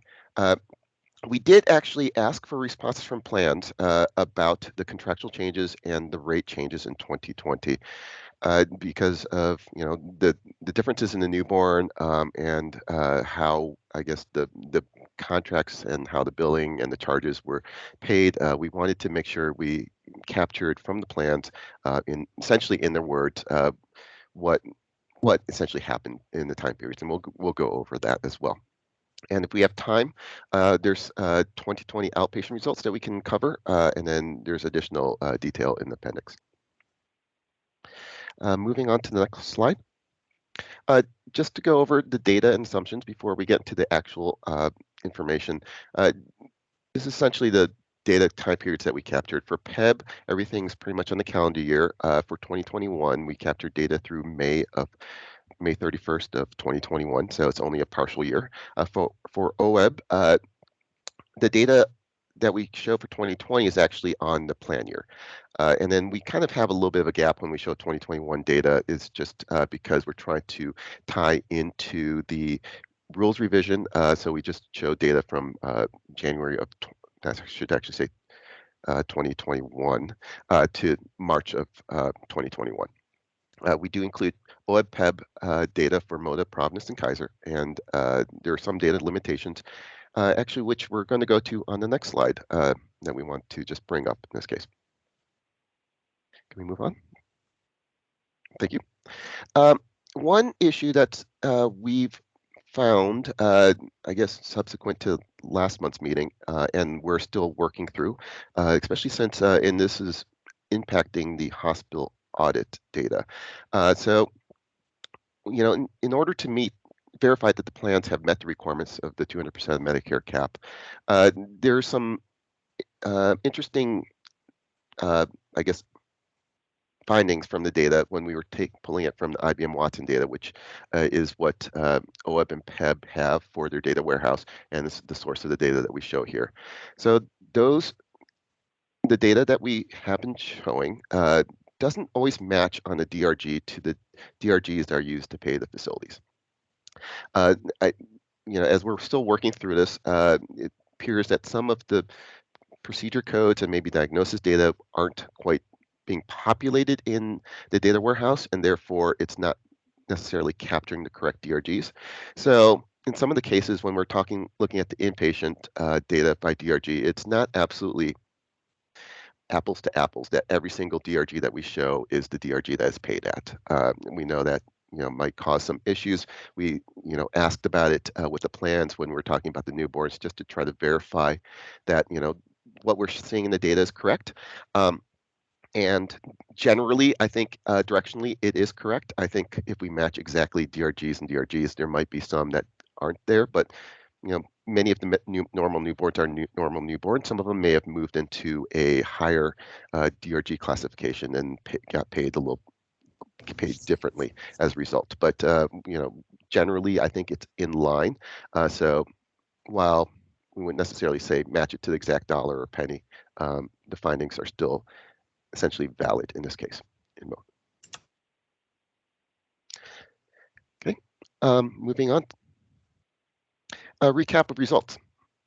So for 2020, what we found was that the overall savings appeared to be lower than originally projected for 2020. The prior analysis before the implementation of the rules, we were saying about 23% in savings combined for inpatient and outpatient. The actual savings were not apparent for inpatient. Outpatient, we're seeing about 25%, and we did revise this number based when we relook at some of the data, so it won't match what was shown in the prior meeting, but we're saying that about 25% savings for outpatient in this case. The biggest, I think, finding was really with the inpatient claims, so the middle section here. The per admit allowed for newborns for essentially 3 DRGs in particular, 793, 794, and 795, those costs were increasing by about 100% plus for the DRGs. For those specific DRGs is about 21 million combined for OEB and PEB. So, an increase of at least $10 million, I guess, in this case. The allowed cost for maternity DRGs also increased by, they changed by about 5% or less between 19 and 20. So most of the impact was really on the newborns rather than the maternity DRGs in this case. We also found that other services decreased probably due to hesitancy due to the COVID situation. Bariatric surgeries decreased 22%, and spinal fusions decreased 15%. So some of the the preference-sensitive or elective surgeries did decrease. As a result of the inpatient cost increases for newborns, the IWG asked that we take another look into the newborn DRGs to determine the reasons for the increase. And essentially, the next few sections are the result of the deeper look. Based on conversations with plans, and we did talk to each plan, contractual changes between 19 to 20, and then 21, essentially 21, once the additional rules clarification came into play. That really is the catalyst for the difference in the payments. So during 2020, plans that paid 200% for Medicare for services resulted in some of those DRGs being paid at allowed charges that were exceeding the billed amounts. And the billed amounts in this case essentially are the charge master or the list prices. So for some of these newborns, what would, I guess, be widely available rates are actually less than the 200% of Medicare rate that is allowed for those services. And then taking a look at the data for 21, it does appear that the rules revision in late 2020, in December of 2020, did result in savings compared to 2020. So the issue of allowed charges being above submitted went away, and the data shows that for these newborns, the cost did come down, as well as for a few other DRGs on average. Before I move on, are there any questions? Are you going to tell us how much the DRGs for newborns did drop? Yes. Good. Yeah, we do have some data on that for Great. the CAP facilities. Okay. Moving on to the contractual changes. So we're going to go into a little bit of detail on the actual rules, the language of the rules, just to kind of highlight, I guess, where the changes had happened and what ended up resulting in the cost differences here. So based on conversations with the plans, the contracts did vary by depending on which plan you're talking to. Some paid on a similar basis to Medicare based on the DRG weights, and then they also had their own base rates, which weren't necessarily the Medicare base rates, but their contractual base rates. So the way Medicare pays is for each DRG, there's like an assigned, I guess, weight or assumed cost, the intensity of that service. That multiplied by essentially the amount that a facility gets for a 1.0 DRG would be then their cost. So for some services, normal newborns, the weight's actually well below 1. It's like about 0.2. And then for some neonatals, it gets above 1. And then that multiplied by the base rate plus additional payments then results in what Medicare would pay for that DRG. Some contracts, actually some plans did have some facilities that were paid on per diem basis, which is different from a DRG base rate. So the per diem basis is for a service, and then per day you get paid for that service. And for DRGs, they get paid for that admit. So, if you have multiple days, then the per diem is going to multiply by the number of days versus the DRG base rates, which are just essentially that cost. One plan did pay on the percentage of Medicare basis that included a lesser of Medicare or billed charges cap. And taking a look at the 3 DRGs that we're, I guess, most concerned with, 793, 794, and 795, the newborns and neonates. On a combined basis, the average allowed charges per admit was 5,300 in 2019, and the average submitted was 6,200. So you can see the average submitted was actually above the average allowed. Any questions? Okay. The next slide goes into a little bit of detail on the hospital payment rules that were effective in October of 2019 that Margaret was talking about.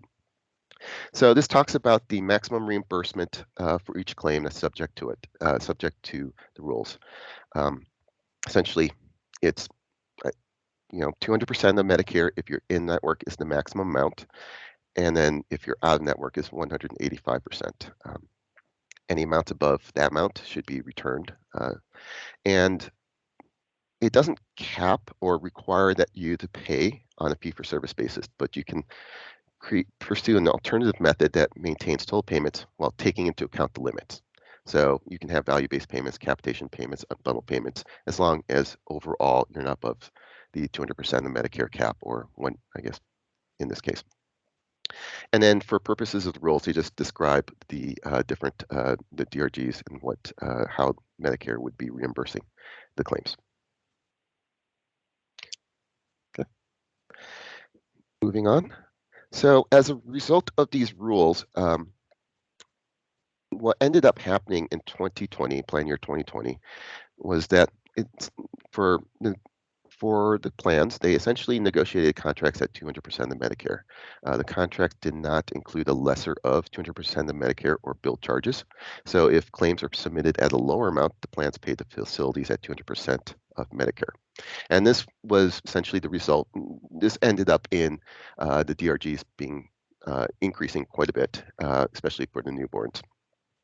And so for those 3 newborn DRGs, the average allowed was 11,500, while the average submitted was 6,700.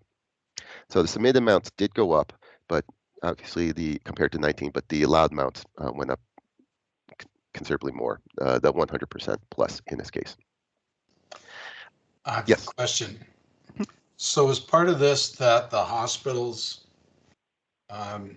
negated their former contracts and said if we're going to 200% of Medicare, it's 200% across the board? Or do you think this was the carriers, their interpretation of the law? There were negotiations, I think, between the plans that when the rules came into play, essentially the contracts got renegotiated, and as a result, the plans paid the facilities at 200% of Medicare. We have a little bit more detail from what they said from the in the excerpts, but essentially what ended happening was the contracts were signed at that 200% of Medicare. Okay, thank you. Except for one hospital that had the lesser of in their contract. Is that correct? Did I see that on a slide? The prior year, you're talking about the 29 prior to the hospital rules, correct? Okay. On the prior slide? So, yeah, okay, I misunderstood. Okay. Yeah. So that was saying, go ahead. Are they saying that due to the rules, the contracts had to be written, or due to the law? The implementation of the law or the implementation of the rules?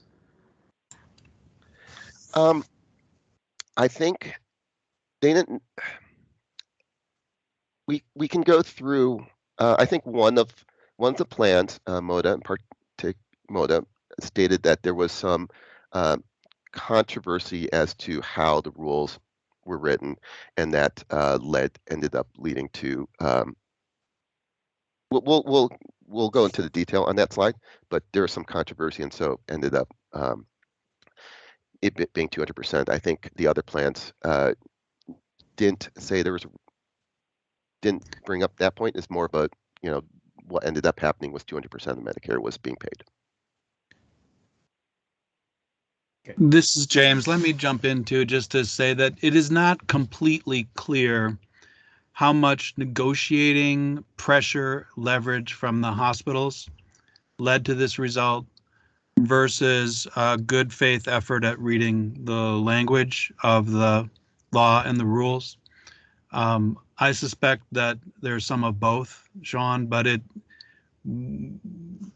I guess I thought I might hear more about strong hospital negotiation. We're going to lose money in total. We're going to start all over with new contracts. We want 200%. We didn't hear a ton of that, but I think from other earlier meetings, we know that that was happening.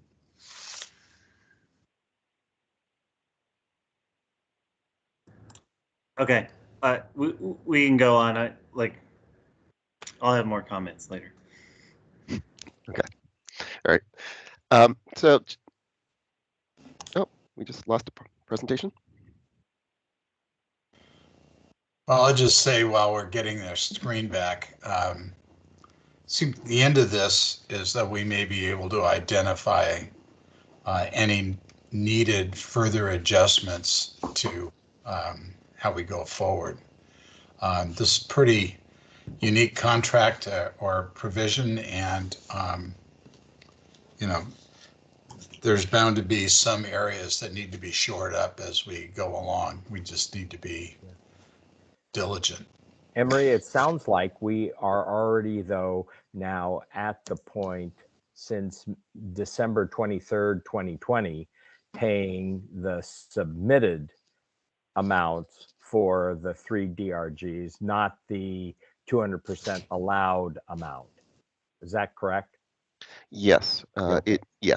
and That's fine. yes, that is correct, and we'll actually get to that. I just want to bring up one point here. You know, we saw the biggest issue with newborn DRGs, but this wasn't. And we lost the presentation again.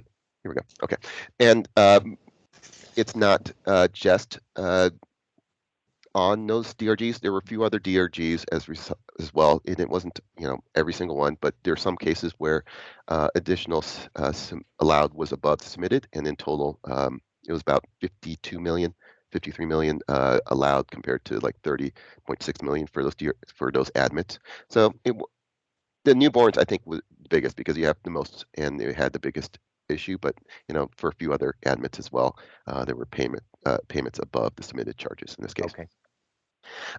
Moving on to the next slide.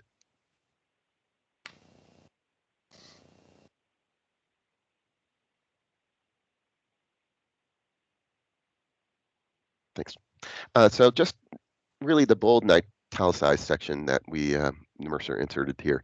The actual reimbursement for each claim for the rules revision was to change it to be on the lesser of billed charges, the carrier's contracted rate, or the maximum reimbursement. So I think we're all pretty much aware of that rules. And then as a result, on the following slide,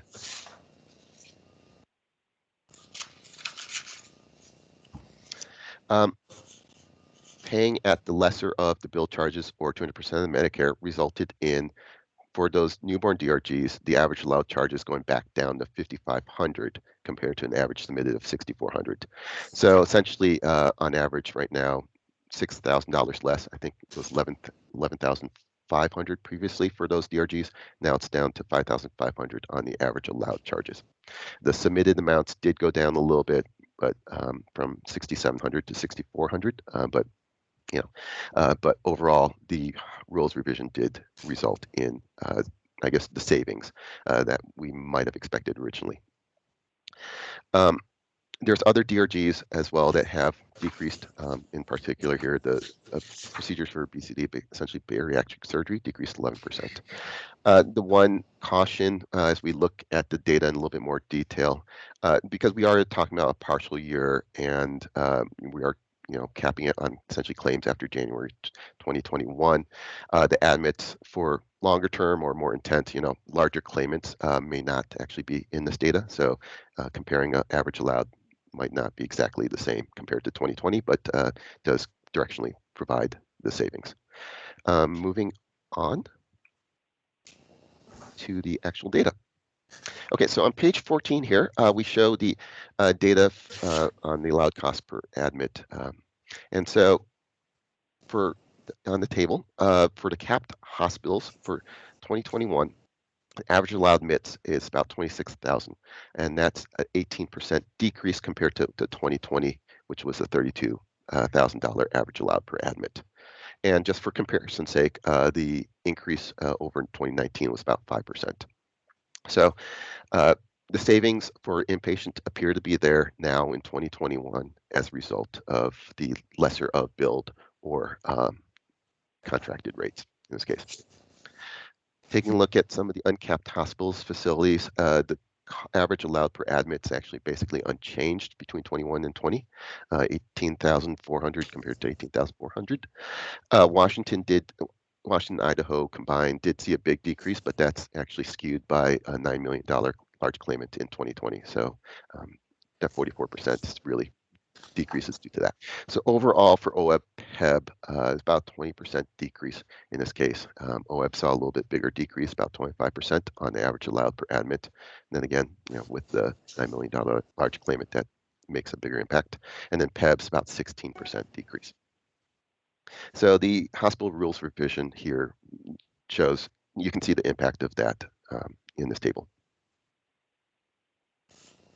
Any questions? Okay. Moving on to slide 15. Tom, I think this is probably what you were waiting for. The CAP facility by DRG. So these are the top DRGs in terms of loud mount vaginal deliveries. I actually saw a slight decrease now, 1.5%, while in 2019 it had a slight increase of about 5%. The neonates, 794, decreased now compared to 21 to 20, dropped about 60% compared to 20, which was 174% increase. If you wanted to compare 21 to 19, it is a cost increase in this case, 6150 compared to 5500 essentially, but most of the increase in 20 is negated as a result. The normal newborns 2 rows down, DRG 795 also saw a 50% decrease. So the comparison point is very similar to the neonates, where the average allowed in 21's a little bit higher than where it was in 19, but well below 2020. And then a few more. I guess the 793, the full-term neonates, is a little bit more than halfway down. That dropped 40%. And in this case, the average allowed is actually a bit higher than where it was in 2019, but well below where it was in 2020. Is the second to the bottom one related to COVID? Viral illness with major complicating condition, where it went from 19,000 per admit to 53,000 per admit?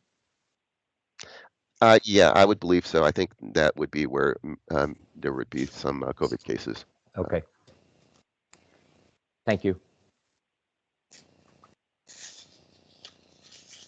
I guess one other interesting thing, I don't know if these are really necessarily tied. I mean, it's small, limited numbers, I guess.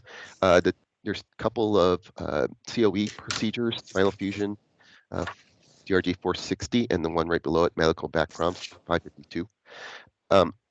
You can see they did result in, the rules revision resulted in a decrease of, at least so far, on the 6 admits for each of those by about 16% compared to 2020, and generally lower than where they were than 2019 in that case as well. Okay. Any questions on the 21 inpatient hospital data?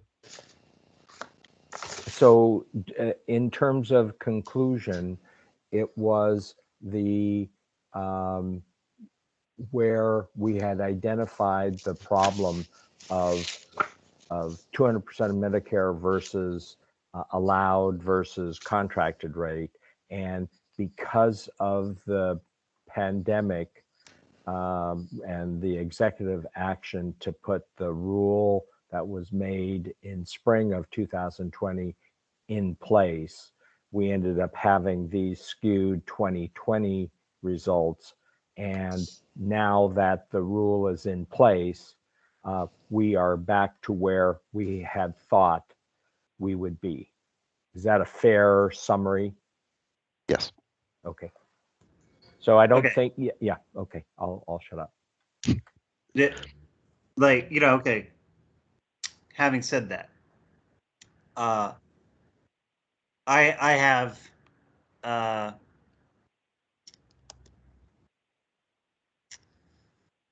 have the original law pulled up. I recall saying when we were adopting rules at that time that I did not feel that a lot of those rules were necessary because the law was clear, but we did it anyway. I still hold that position. Looking at the law, the language of the law as it was written, well, I'm going to take a minute to just read it because this is like a multi-million-dollar sentence, apparently. A carrier that contracts with the Public Employees Benefit Board in the same language that comes later for OEBB to provide eligible employees and their dependents a benefit plan that reimburses the cost of inpatient or outpatient hospital services or supplies shall reimburse a claim for the cost of a hospital service or supply that is covered by or is similar to a service or supply that is covered by the Medicare program in an amount, and this is the key part, that does not exceed 200%. So no reasonable person can read that sentence and come away with the conclusion that that is setting a floor. That sentence is obviously setting a ceiling. And so how any carrier could come away with that, with this confused look, like, gosh, you know, what can we do? We have to pay people 200% is absolutely not in that law. It is absolutely clear that that's a floor, not a ceiling. And our rules further clarified that the first time we adopted them, just in case. But there's no way to take that law and imply or see it as trying to establish a floor of 200%. That is clearly establishing a ceiling. And so obviously, when creating or revising one's contracts, you would obviously want to put in your contracts the lesser of, so that you comply with not exceeding 200%. So, like, this whole business about, like, well, when were the rules, you know, adopted, and now that the rules are in place, now the thing goes back down, is nonsense from my point of view, because it should have been clear from the beginning what the law implied, and it was. Everyone knew. The testimony made it clear. The adoption of the law, the process made it clear that this was a ceiling, not a floor.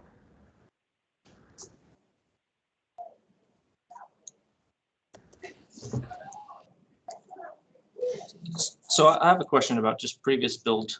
My premise on this is when I used to work in long-term care, and we had outstanding bills for residents who stayed with us 8 years ago, died 6 years ago, and we were still fighting with getting reimbursed for those charges. So my question is, are these charges a done deal? I mean, they clearly overcharged because they felt they could get away with it until we implemented the rules. Are the charges final? Is there anything that can be done? If the contract has that the plans had with the hospitals had it at 200% of Medicare, it's not the hospitals that are at risk at this point, my guess. It would be the plans that would be at risk if there was, if someone didn't follow. At least, again, I shouldn't be speaking because I'm not an expert in this area in any way, but it is really, really complicated is my guess. And Sean, I'm hearing a lot of, and JJ, a lot of frustration. Probably the balancing act is that COVID ended up suppressing utilization. So at least the numbers that we saw didn't show that we tanked. But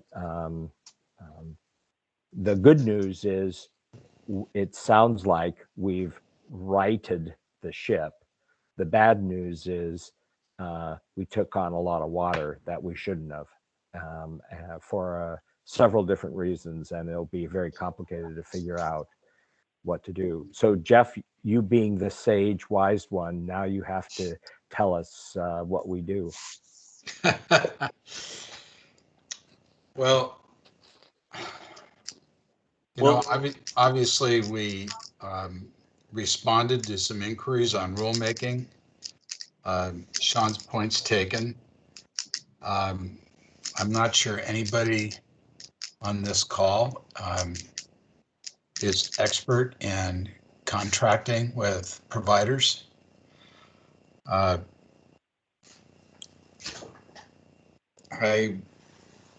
not sure what the response was. If the hospital said, well, if you're going to restrict us to 200%, we consider that we need to write a new contract, in which case, I don't know what kind of authority or ability to resist that existed. Maybe it is. Maybe that's normal, but I don't know. So,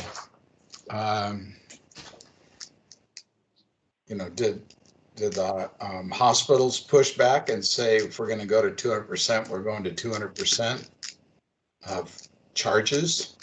I'm not certain of that. I'm not in the know. I think when we wrote the rules, that language got in there that as if paid by Medicare.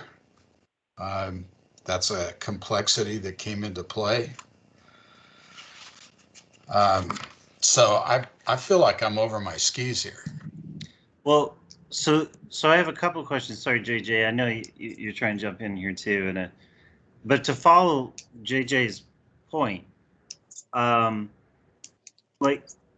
far as is there further recourse? So my first question is, to use Tom's analogy, how much water did we take on? Right. Yeah. So what is the number of excess charges that we got in that year? Now I'm hearing now that we've patched the hole or whatever, which I don't agree that it was a hole, but whatever. Now it's a thing where, okay, we're not still taking on water, but in 2020, how much water did we take on? Do you know that number, Emery? What's the number? I heard you say $10 million earlier. It's actually about 20 million, in the ballpark. 20 million. So let me go back to something here in the rules. The request to mitigate the perceived problem in negotiation was made before it started, and the rules were suspended from the governor's office, the rule revision. So there was an attempt to make it possible for the contracting concerns to be addressed at the beginning of the year, and instead it was enacted at the end of the year. So whose fault is this here? Is it the hospitals? Is it the carriers? Is it the governor's office?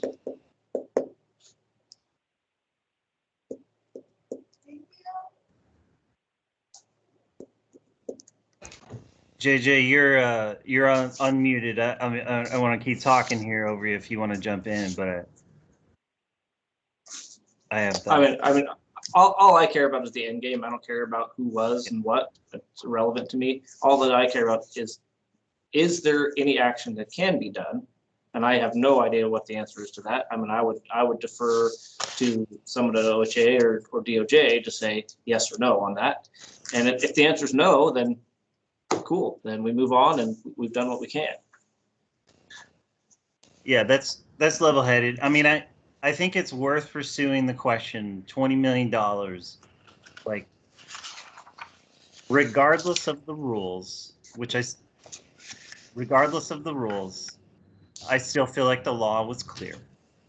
I feel like it was a fairly easy, it's like you put the lesser of in a contract. That's not rocket science.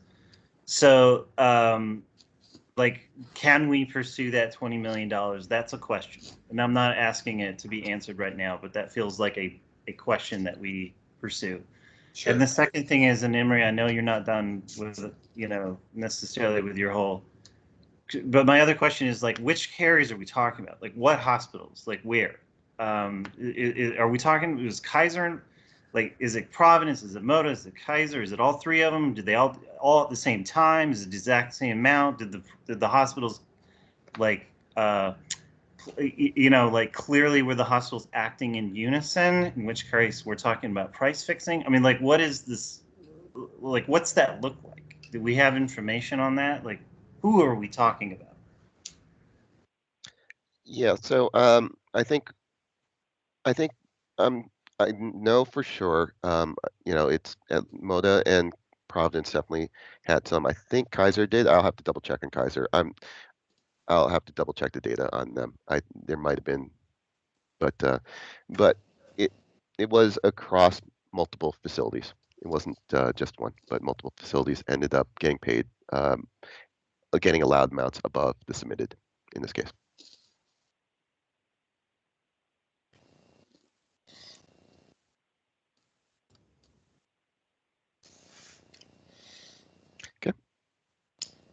So do we kick this back to DOJ or? Well, at least to OHA to Okay.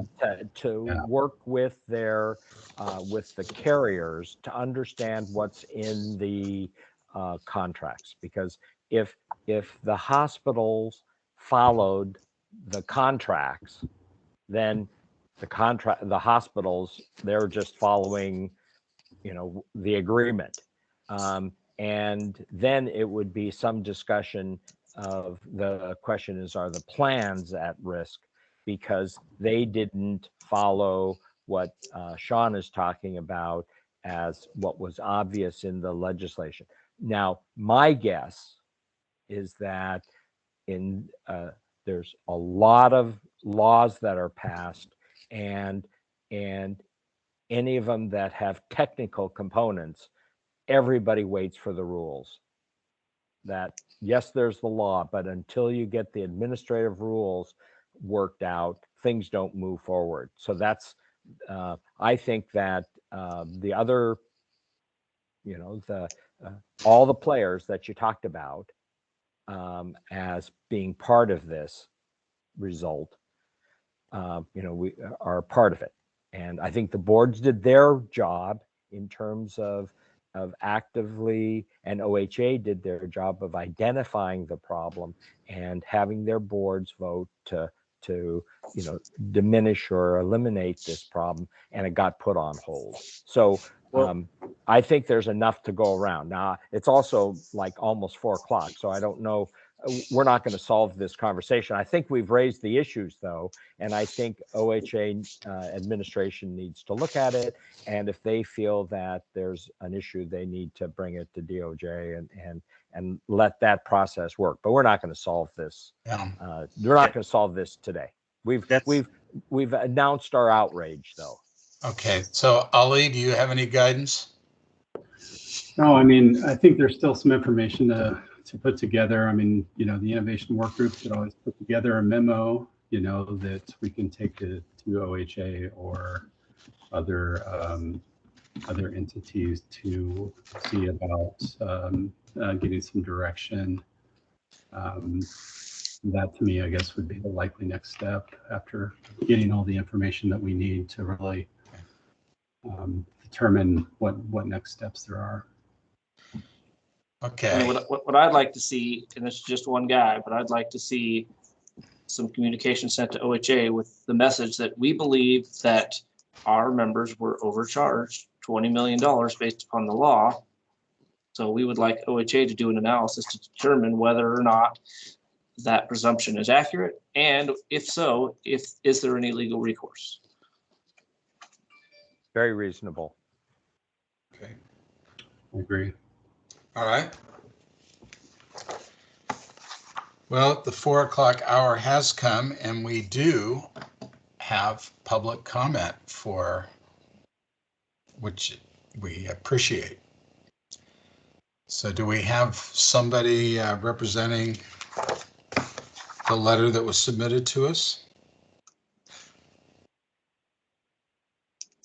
Yeah, I think that's me. Sorry.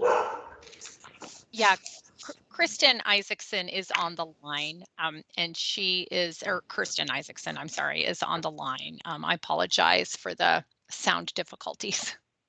Sorry. Okay. You can go right ahead whenever you're ready. Okay, thank you so much. Sorry for that. And I'll be brief. I know y'all are running at the end of your meeting. My name is Kirsten Isaacson. I'm the research director with SEIU Local 49. SEIU Locals 49 and 503 and AFSCME Council 75 submitted comments to the innovation work group. And I just wanted to underscore our strong request that the analysis of the hospital cap payment continue, which sounds like it's not in a different place from where the board is today after today's discussion, but just the details shared thus far raise serious concerns regarding who is acting in the best interest of PEBB and OEBB and the state of Oregon. And we want to be assured that plan beneficiaries, our members, did not pay unnecessarily double or triple coinsurance payments. And if they did, they should be reimbursed. And we think that a thorough review is necessary and change likely warranted to assure that the best interest of PEBB and OEBB is reflected in our contract structures and incentives.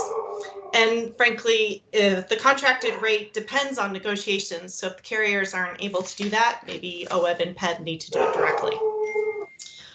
The state of Oregon should use their purchasing power to drive quality care at a reasonable rate.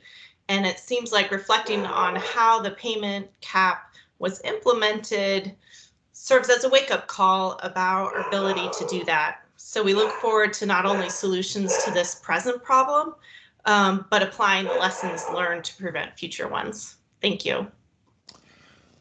Well, thank you. We appreciate you submitting this letter, and in part, there is a more precise audit that's already begun, which may alter some of these numbers. That doesn't wipe it out, but may alter these numbers so we have a more precise number. We're aware that some reimbursements took place on the OEBB side for charges. So there's more data to come, and we welcome your watchful eye on this matter. But thank you. The letter, the things you've asked for in the letter are anticipated to be addressed specifically. Did you have any other comments? Okay. Well, thank you. We appreciate this. Any other further comments for the good of the order? Margaret, do you have any questions about next steps? I do not. I've been taking a lot of notes, so Okay. I think we will be well positioned to pull together some next steps. Ollie? Nope, I agree with Margaret. Okay. Sean, anything else? Yeah, I look forward to further conversation. Okay. Tom, you get to vote next meeting, perhaps. Really? It's coming up, so. Oh, okay. Well, you know, seeing that every vote that I've seen so far has been consensus, I'm really looking forward to it. Great. JJ, thank you. And we'll also look forward to having Kimberly join us next meeting as well. So with that said, nothing else, I will adjourn the meeting. Great. Bye, Thanks, all. Jeff. Thank you. Bye. Thanks, everyone. Bye-bye.